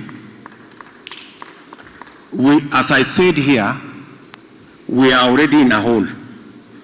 So the first thing we will do is to stop digging. If you read the newspaper, yesterday, it said we are borrowing 2.5 billion shillings every day. So the hole is still, so we'll stop digging first. I will ask my good brother Musalia to say the balance. Yeah. Thank you, Ndugu Deputy President. I just want to pick up from where you have touched, to stop digging. One of the critical areas is to make sure that the programs we are talking about are within the confines of a balanced budget, so that we can cut down on the desire or the appetite to borrow. The Deputy President has given examples of how we can grow revenue, but on the other side, we must make sure that we start working towards curtailing these huge budget deficits that we have, so that we can tame this issue that we call debt. And he has given you our plan. The profile. You have the domestic debt, and then you have the external debt. Both have inherent risks. The domestic debt cripples the economy, cripples lending, and so forth. The external debt can also put you into a lot of difficulty when the exchange rate is in trouble, and we are beginning to see a bit of that now. The central bank is rationing foreign exchange, and we're beginning to see our importers beginning to have trouble in getting raw materials for their factories. So we have to work on that basis. But I want to assure you, and the Kenyans who are listening, that there is also honor in making sure that you settle your obligations. So we as a Kenya Kwanza government will make sure that we honor our obligations, because these are sovereign debt. They may have been entered into difficult situations, but primarily, we must be a country that pays its debt. And as Kenya Kwanza, we intend to do just that. Finally, let me highlight that within the Kenya Kwanza fraternity, there is Honorable Sakwa Bunyasi. Sakwa Bunyasi is seeking to be governor of Busia. He's an economist. He has worked with the World Bank. And Sako Bunyasi has actually brought a bill which was deliberately delayed until Parliament has gone into Sine Die, which was to tackle the issue of transparency and better risk assessment and management of our public debt. When we take over, we will make sure that that bill finds its way to the floor of the House. And just something that the El Chamos young man mentioned, I wish to remind you, maybe you were not there, that we went with the Deputy President Ruto to Baringo, and we were guests at a gathering of the minorities, the Jamus, and it's good to also note that in the Deputy President's office, he has an officer who is dedicated to looking into the issues of the minorities. Thank you. Thank you very much. There will be a Maybe question. we can take another two or so questions. And in succession, please. Yeah, we would like to ask 3 questions from this side, so you will get all of them, Your Excellency.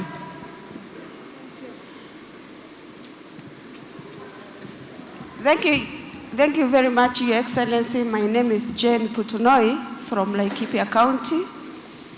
I have 3 questions, and thank you very much because you have presented very well your manifesto. Sorry, Jane, kindly just ask once to give a chance to the others, please. Okay. So I have 1 question, or 2. Yes. 1, I've heard you talk about tourism, but I've not heard you talk about conservation tourism that is being dependent so much by the people from the north. The second one? The second one is about the large, what is your policy or our government policy about the land that is being owned by individuals, big chunk of land that is being owned by individuals. The other issue, and the last one, Your Excellency, is about the port. We have heard stories that the port is already gone. What is your...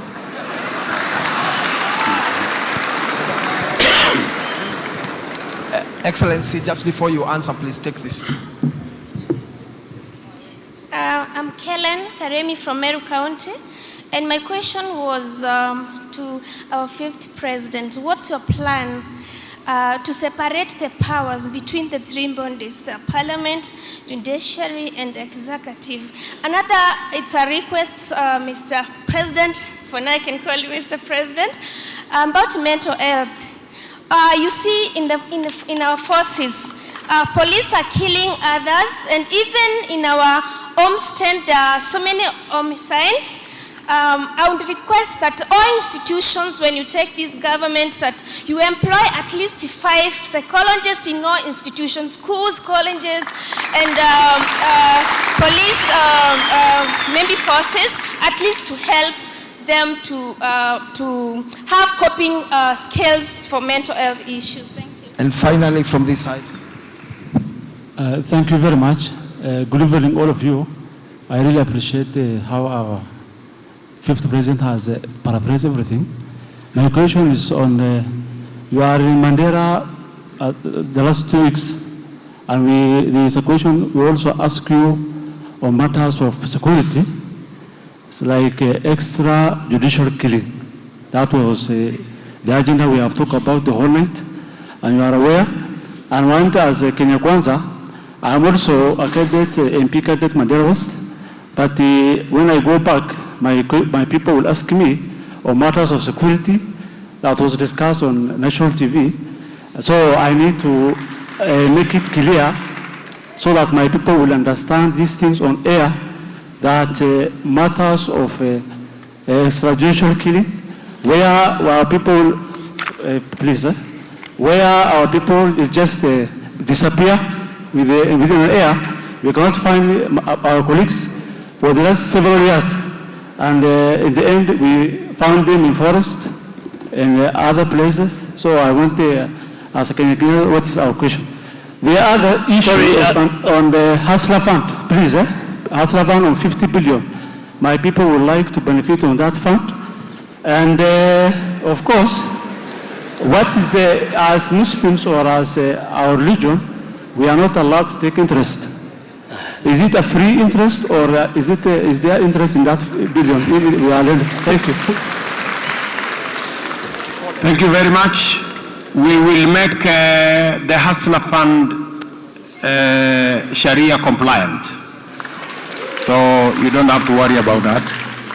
And we are actually going to make sure that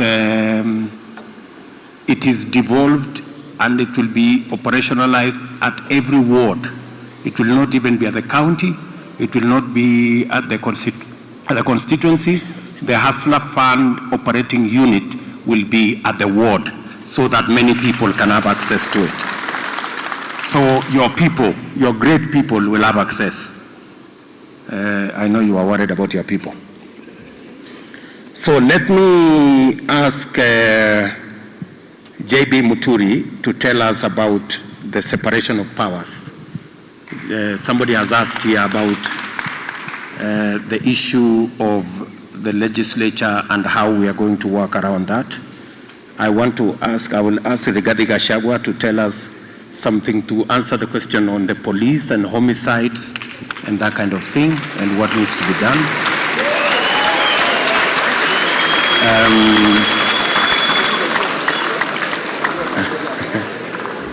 I will ask, and also, maybe you can also take up the question of, I think that was answered. We actually said that Kenya Kwanza will end extrajudicial killings, number one. Number two, we will go further. We will establish in law a Coroner General Office that will make sure that complaints against people who disappear are investigated. And those who make those people disappear, whether they are security agencies, are held to account or whether it is any other person. So I think on that issue we have, I will also ask Anne Waiguru to tell us something about conservation tourism, which is one of the issues there. And then I will ask Moses Kuria to say something about the port. And then I will ask Alice to tell us about, she knows our strategy on compensation of absentee landlords and the commitments we have made. So, and Alice Wahome. So let us start with, I think we start with Alice. Can we start with you, Alice? Huh? Oh, JB, oh, sorry. Sorry, no, it's okay. It's okay, you can go ahead.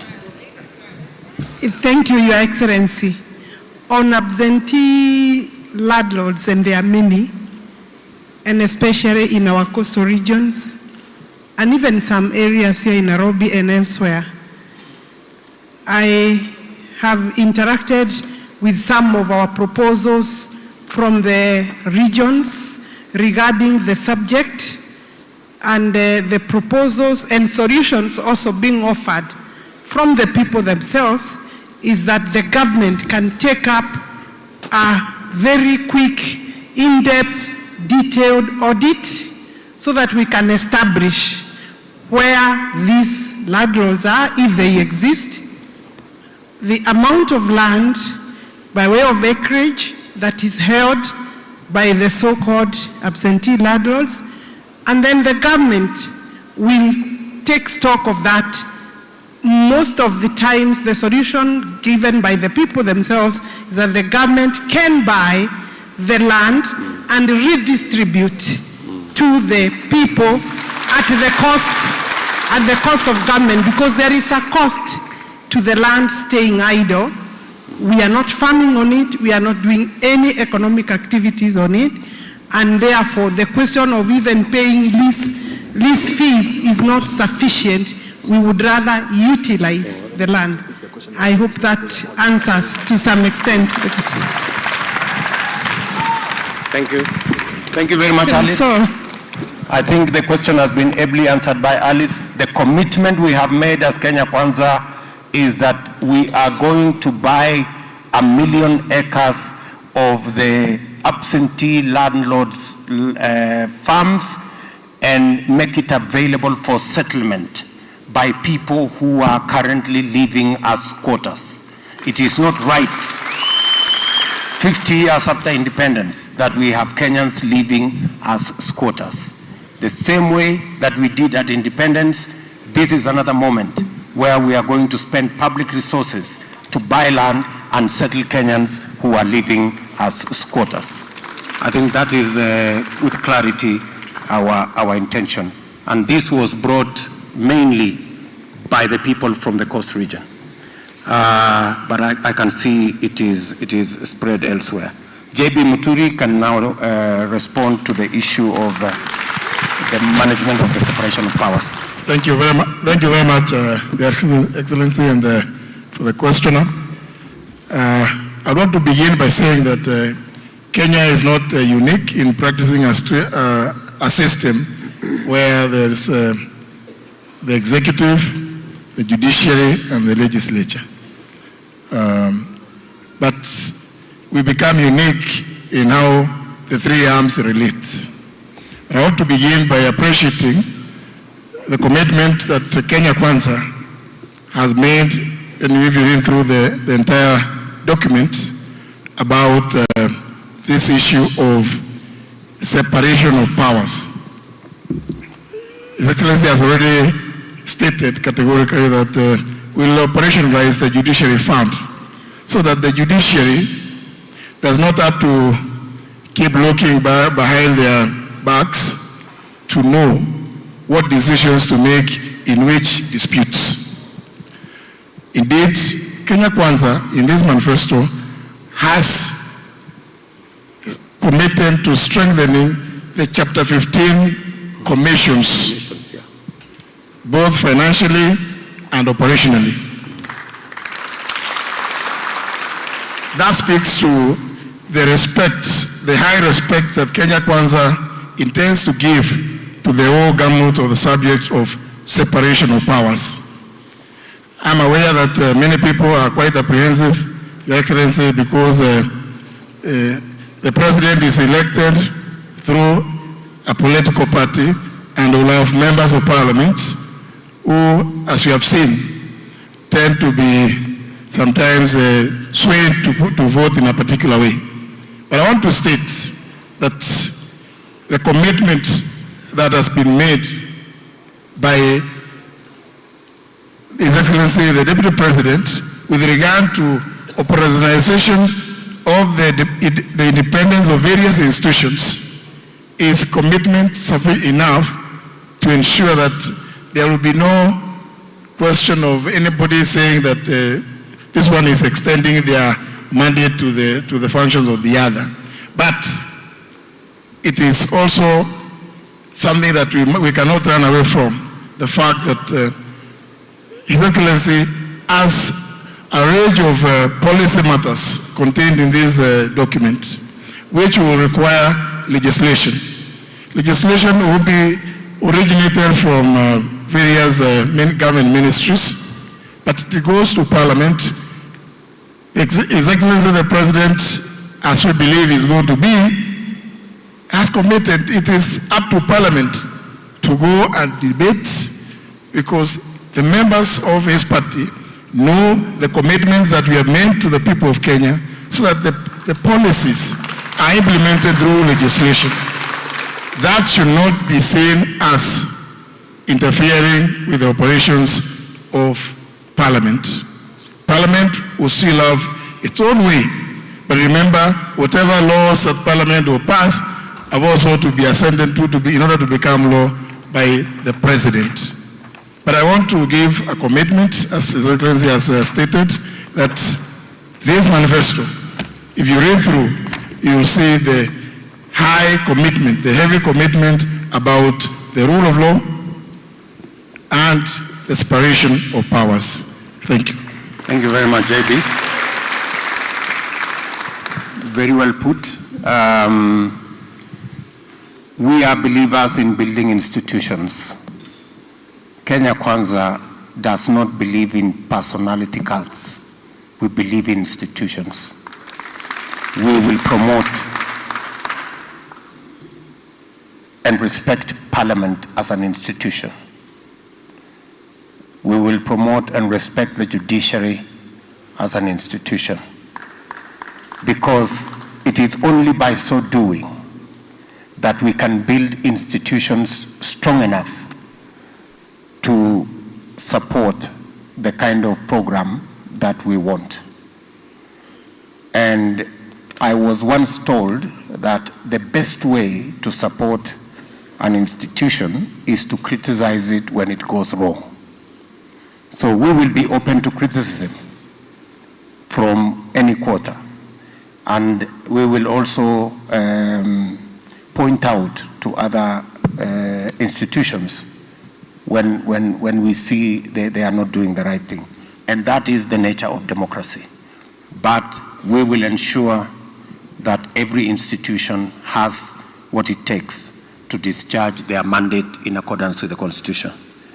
Let me request Anne Waiguru to speak to us on the subject of,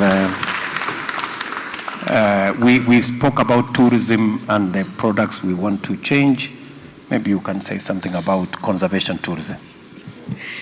Thank you, Your Excellency. On conservation tourism and generally on the tourism sector, you have heard at this point in time we have been stuck at about 2.5 or so million tourists coming to the country. And also we have a limitation in the advancement of local tourism. And our conversation is not just limited to conservation tourism, which I would understand you meant conservation of wildlife, but also we have conservation of our natural resources, of our wetlands, of our forests, and these are sectors that we would want to explore with regard to tourism. But broadly, even beyond that, we would want our tourism sector to expand to focus on other things, adventure tourism, agricultural tourism. For example, if you go to South Africa, their largest contributor to tourism in South Africa is actually tourism to the wine farms. We have coffee farms, we have farms that grow rice and etc. So what is the strategy?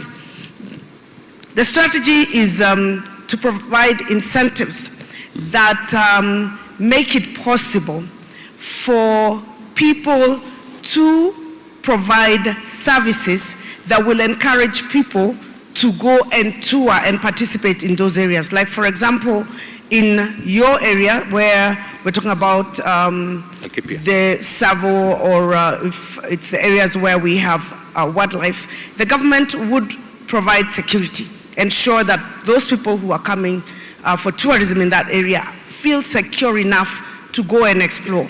But we also will provide incentives as the government to small businesses, individuals, and communities that organize this tourism in their areas, giving them incentives on the revenue that they get, ensuring that they have enough tax incentives so that they are willing to put up structures similar, allow me to use the word without necessarily branding, to use the structures like the Airbnb that young people used to book. So it doesn't necessarily mean that you will go and stay in a 5-star hotel, but communities can provide accommodation, for example, where you go and experience how that community lives, how they interact with the wildlife, how they interact with their community, how they conserve their communities, their way of life and their culture.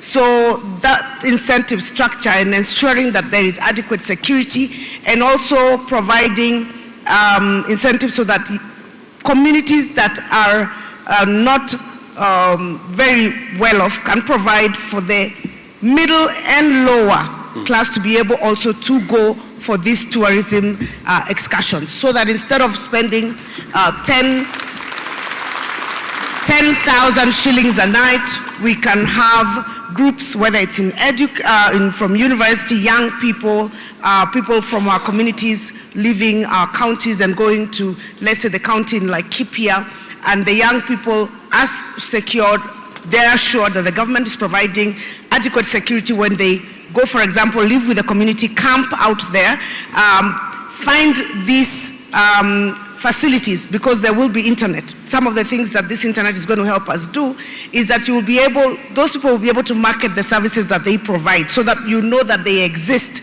so that you can actually book them and go there. So all these are interrelated with the provision of also the last mile internet connectivity and whatever it is that is going in the tourism sector. Allow me, Your Excellency, to just add one thing on another issue that I think we discussed, and I just want to draw an interlinkage with the issue of debt repayment. Right now we have a problem, a shortage of the foreign exchange. And I just thought it's important that we mention that when you talk about the agricultural sector, and you say that you're going to increase the production, say, of rice. Right now, the importation of rice, wheat and palm oil, the amount of money that we use to import is about 25% of the foreign exchange that we use foreign exchange that we get in exportation. Yes. Now, if we grow the agricultural sector, I just want to show the linkages. If we increase the production of rice in Mwea, for example, from the current 110 metric tons to, let's say, 220,000 metric tons, you will have enough foreign exchange freed that can go to the contribution of the payment of the debt. So I just thought it's important that I mention that, so that people know that this plan, the Kenya Kwanza government has a plan that has been very well thought out. It's very comprehensive. We have tried to simplify it, but there is actually a plan that interrelates in various value chains, and all of that will result not just in us being able to manage our debt, but also improving the cost of living and contributing greatly to economic growth. Thank you. Very well put, Anne.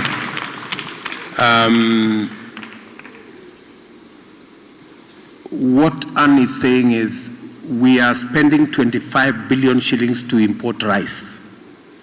If we grew that rice here, we wouldn't need the foreign exchange to import it. It's as simple as that. And that 25 billion shillings will be available to our farmers. It is as simple as that. And that's what Kenya Kwanza is saying. So we will not only be saving our foreign exchange, which we are using currently to import products that we can grow, but we will also be putting money in our farmers' pockets. That is the plan of Kenya Kwanza. So we are doing three things in one. We are growing jobs, we are growing our tax base, and we are saving on foreign exchange. So that's really the big plan. I think I didn't communicate it properly, and that's why Anne was trying to help me. So that's good. Can we listen to my good brother, our deputy captain?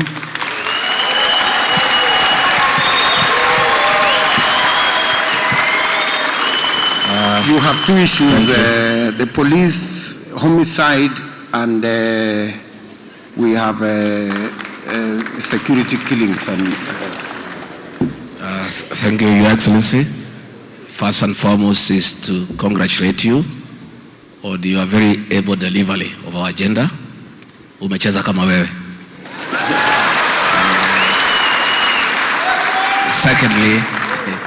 is to confirm to the people of Kenya that what our leader has delivered today is a culmination of a consultative process with the people of Kenya, and all the issues that have been proposed here are a product of the priorities raised by the people of Kenya.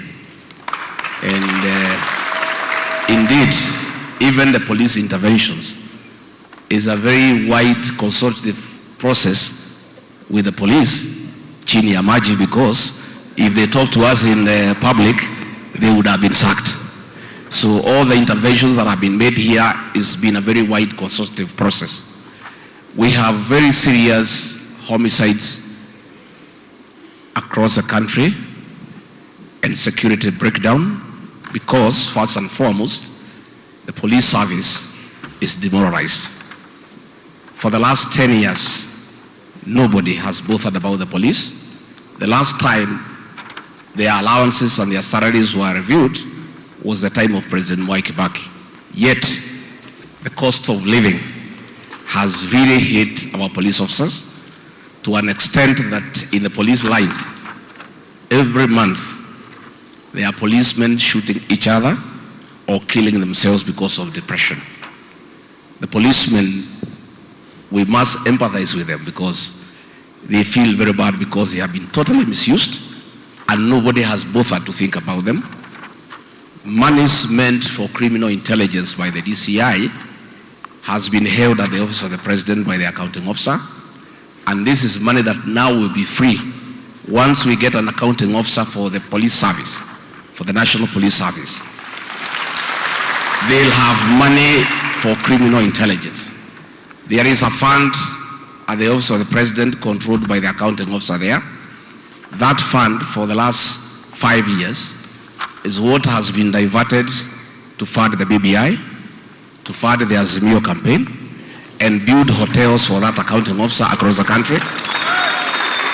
And this is money now that will be available to the police, and that will create an enhanced efficiency because it is money that is confidential, it is not audited, it is not accounted, and the police can use it to buy information. So we want to assure the people of Kenya that the police themselves, by the way, let us understand them. In fact, they are willing to be good people. This money they collect on the road, they collect because sometimes they have no food. Sometimes they say they are told to escort money from a bank, 200 million, and themselves they don't have 10 shillings in the pocket. Sometimes being human beings can be very tempting.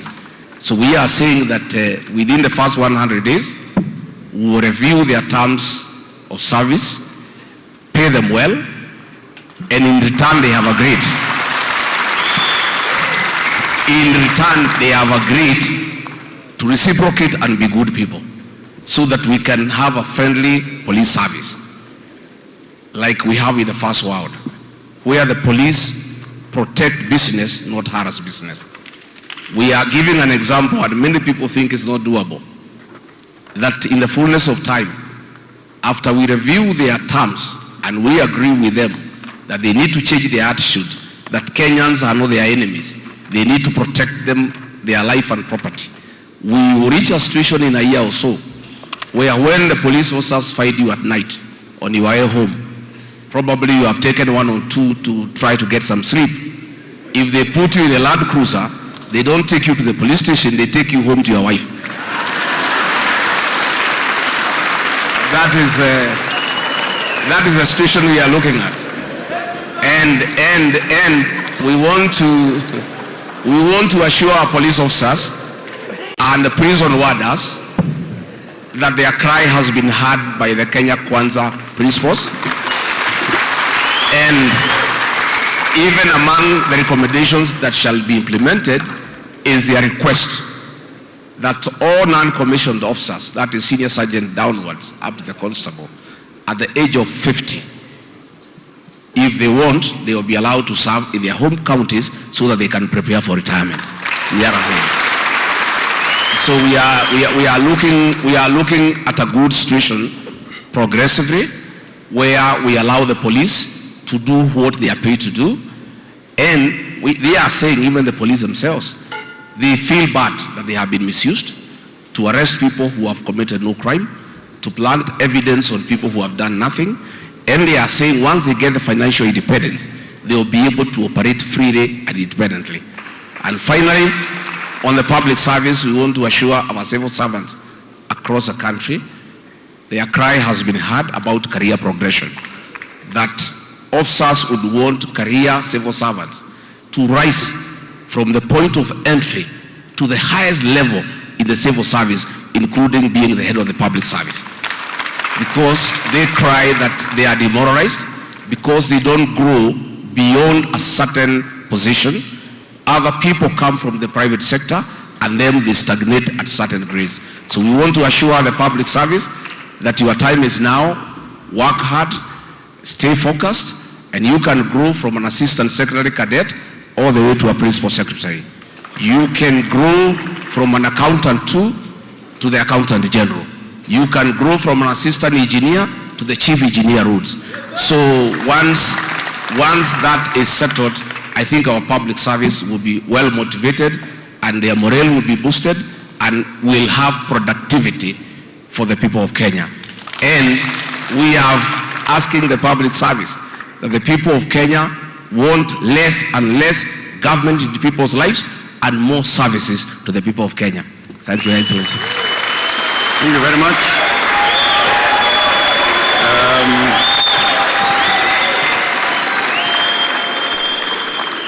I think I have nothing useful to add, except to say that we will also free the public service from being political or from being used politically. We will want a professional public service that serves all Kenyans irrespective of their political affiliation. And we will run our politics as politicians and use politicians to run our politics and allow chiefs, assistant chiefs, county commissioners, assistant county commissioners, regional commissioners to serve all Kenyans equally. The current situation where these public officers are being abused and used, sometimes against their own will, to run political errands will come to an end. Political errands will be run by politicians. The public service will deliver services to Kenyans, government services to Kenyans, fairly, without political undertones. I think we have answered all the questions. Port. Korea. Port.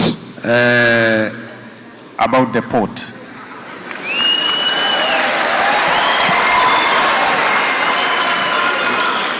Thank you, Your Excellency, for asking me the most controversial question.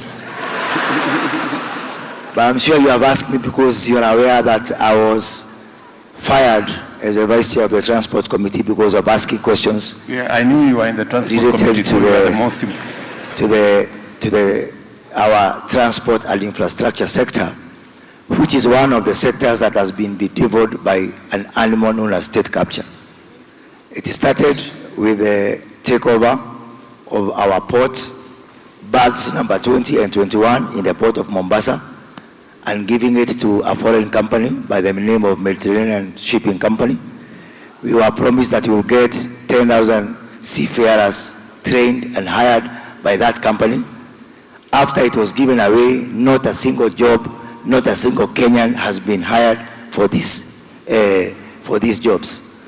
We saw it further with a skewed budgetary allocation. When we talk about moving the port of Mombasa to Naivasha to private land of some people, that is the epitome of state capture. We saw it further in the aviation industry, which you have touched on. The attempts to merge Kenya Airways with Kenya Airport Authority and creating a behemoth that was supposed to create a big enough balance sheet for some people to be able to continue leasing their aircraft to Kenya Airways, which we know. So I've got good news and bad news. The bad news is that it's true that there are reports that the port is gone. The Honorable Musalia Mudavadi and the team elaborated on this yesterday, and only then did our Cabinet Secretary for National Treasury attempt to respond to it. So I have reasons to believe that the port is gone. That's a bad news. But the good news is that within the first 7 days of the Kenya Kwanza administration, we shall reverse all that.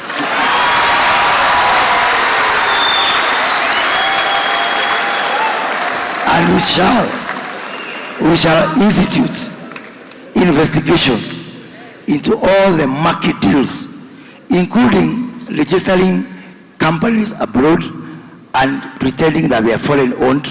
We are going to lift the veil of incorporation to identify the ultimate beneficial owners of these companies, including the so-called local partner for the Nairobi Expressway, which you know very well. They are people, it is done by people who are in this government who accuse other people of corruption, and they pretend to be cleaner than Caesar's wife, but they are actually rotten and they are mired in corruption. So I want you to ask Your Excellency, ukishindwa na mtu wa kufanya hiyo kazi, niachia watu nitanyorosha.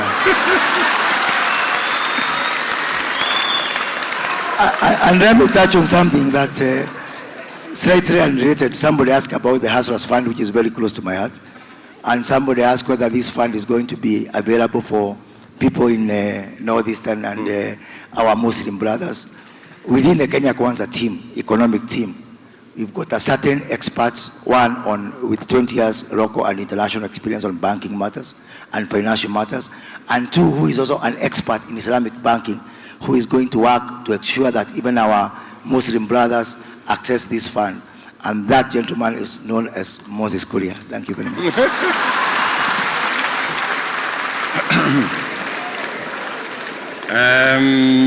And it's not a joke that Moses Kuria actually is an expert in Islamic banking, because he has been in the banking industry and is a worthy professional in that field.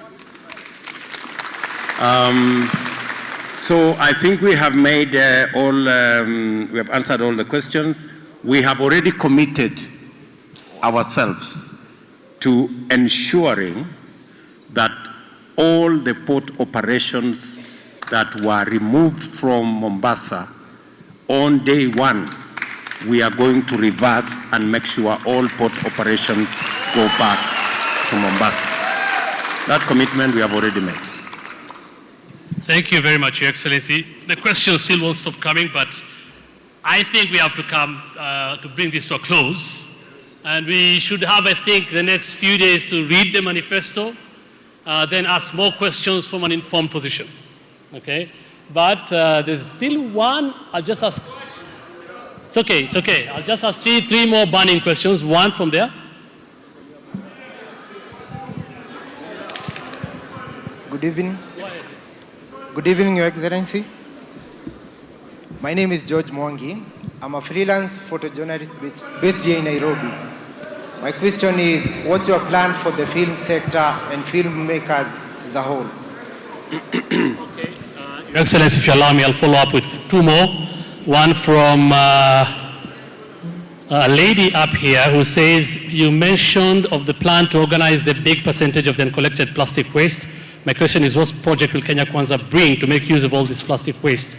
Current problems need current solutions. And then there's another question on, actually this is from online. Amran from Sunderland says, you mentioned, how do we expand Kenya's economic and commercial interests abroad as part of broadening foreign exchange? Bearing in mind, you also, President Biden has also talked about bottom-up. And then there's a question from CI, I think. Okay, we'll get you the microphone finally. We'll get you the microphone. We have to bring this to a close. We'll get you the microphone. And there's one more here. it's actually a compliment, Your Excellency. Okay. From Mandos. This is somebody we were with in the Nairobi Economic Forum. And Mandos is actually saying he is very happy. You can stand, Mandos, so that people see you. Mandos, and I was a witness. Mandos is actually saying he's very happy because his proposal on solid waste management has made it to the manifesto. And this is what we mean when we say this is a people-driven process and it's a manifesto that has been authored by the people. Your Excellency, please. Thank you very much. My names are Eric Omondi, popularly known as Mandos. Going by my second name, it's obvious that I'm good in English, but I'll choose a language that will communicate to both the audience and the people I represent here. During the Economic Forum for Nairobi, I was invited by the Honorable Governor, Mr. Sachs there, and with my team from Nairobi, we laid out a very, very great program on how solid waste can be managed in this country. Today, I've got the belief, because even the incoming president told the incoming governor to stand up so that people can understand what he means by goodwill of the people who deal with solid waste. On that part, I say thank you very much, Chief Asla. Thank you, Mandos. I remember you. Thank you. Yeah, I remember. On the matter of the film, as we wait for the other person to ask the question there, you've asked me about the film industry, what we're going to do about it. First, we will make sure that we will expedite the passage of the Creative Economy Bill. That Creative Economy Bill will actually give us the film fund, because therein, in the Creative Economy Bill, we have built in a fund. That fund will now make it possible for the film industry in Kenya, first, to ensure that you can have access to modern equipment. You can borrow money, hire, buy modern equipment to build our film industry. You can also, using the bill, it speaks to reviewing policies and charges across counties so that filmmakers are not charged levies and fees in this county and in the next county when they are making their films. We've also established a green channel for filmmakers who want to make their way to Kenya, because there have been impediments on matters to do with their equipment being confiscated at the airport, them not being allowed, being charged huge levies and fees. We are going to review all that so that it makes it much more easy for filmmakers to find their way to Kenya. Because in any case, once they are doing their filming in Kenya, they hire our staff, they eat our food, they sleep in our hotels, they spend their money here. I think that's a bigger benefit than the little fees we have imposed on filmmakers coming to Kenya. So, using the bill, my good brother, we will establish a film ecosystem that is going to make sure that filmmakers have the best environment to deliver on good quality products at rates that are reasonable. There was a question on? I think that's it. That's it. I mean, Yeah, thank you. You asked me something else on... On foreign policy. Yeah? On? Siaya. There's still a Siaya wasn't asked. But Sorry. Foreign policy, yes. Okay, let's try and get them a microphone. Okay, let's get... there's a person called Siaya. Okay, gentleman is there. Yeah.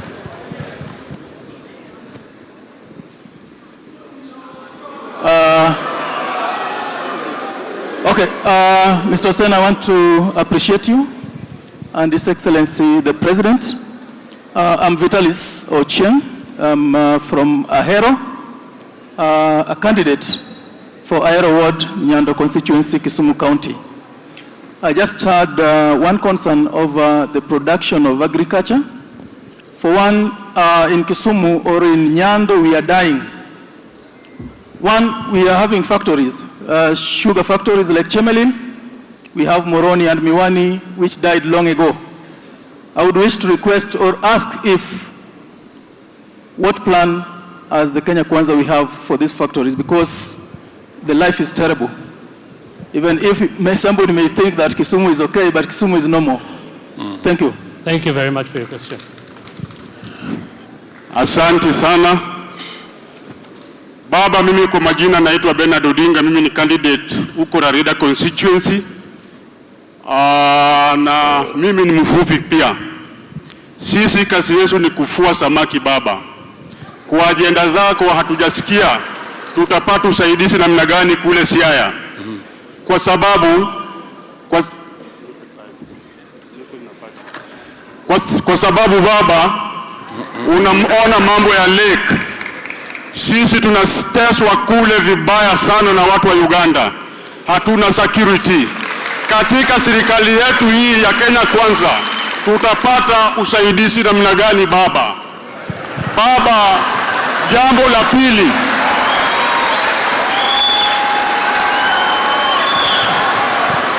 Okay. Nataka kusema tena baba, sisi ni watoto wako kutoka Siaya. Wakati ulikuwa Kisumu nilikuuliza kuja Siaya, ulisema after December. Bado ninakuomba sasa kama candidate yako. Tafadhali, tuko Siaya, tuko na governor Siaya, tuko na women rep Siaya, tuko na makandidate wako wengi Siaya. Baba, kuja Siaya, hata kama ni kura moja tutakupea bwana.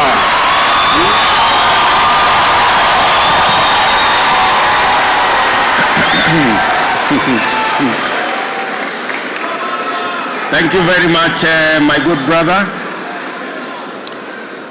We have a whole chapter on our interventions in the blue economy.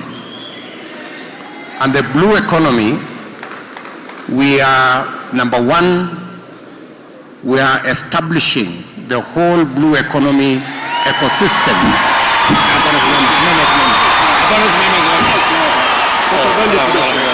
Uko na watu wengi Siaya unaogopa nini? Sawa bwana Bernard. Ero kamano. So, my good brother Bwana Omondi, the last time we were in the economic forum in Kisumu, you remember very well the subject of the blue economy, what we need to do about interventions in the fishing industry, the kind of fishing gear, the cages, the cage production of fish, and we undertook that we are going to have a comprehensive plan on the blue economy that will leverage on the competitive edge that we have as a country and deploy even the Hustlers Fund to make sure that fishermen and people in that industry not only have access to cold rooms, but also processing facilities for our fish so that we can add value and stop selling our fish raw. So I think we have a plan there. And on your request that I visit Siaya, definitely I will visit Siaya. Definitely. I think we're done. So, good people. Oh yeah, on the interventions on Chemelil, Mohoroni, and Miwani. Let me tell you, what I said about Mumias and Nzoia applies to also those 3 other sugar mills because they are government-owned sugar mills. We will not only write off government debt, but we will also negotiate with all the other stakeholders who have loans, whether they are banks or they are other institutions, so that we can pay off those debts, get the sugar mills free of debt, and now begin the journey to make them productive once again, the same way the other private sugar mills are productive. That is the strategy we have, so that we can continue to enhance the incomes of sugarcane farmers as we do for all the other farming communities. Thank you very much, Your Excellency. I think we should bring it to a close now. And we'll have more of such sessions moving forward, hopefully, to talk more about our manifesto and the policies therein. I want to invite Honorable Rigathi Gachagua and Honorable Fatuma Achani as we help the Deputy President now present what we call the plan to the people of Kenya, the Kenya Kwanza Manifesto. Okay, hold it. Yeah.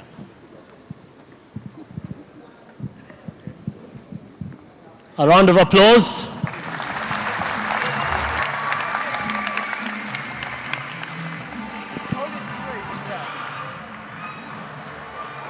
So check.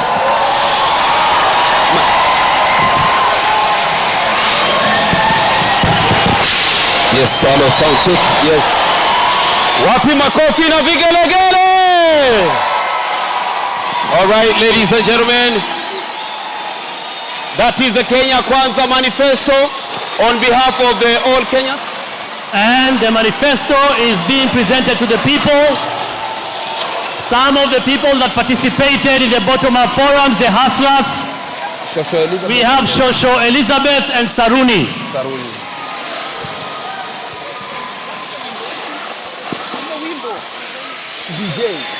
DJ.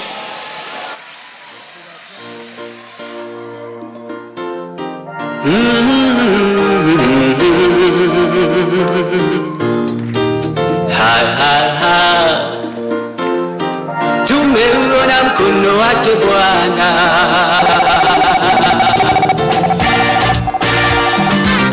Mengi mazuri.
Ya harum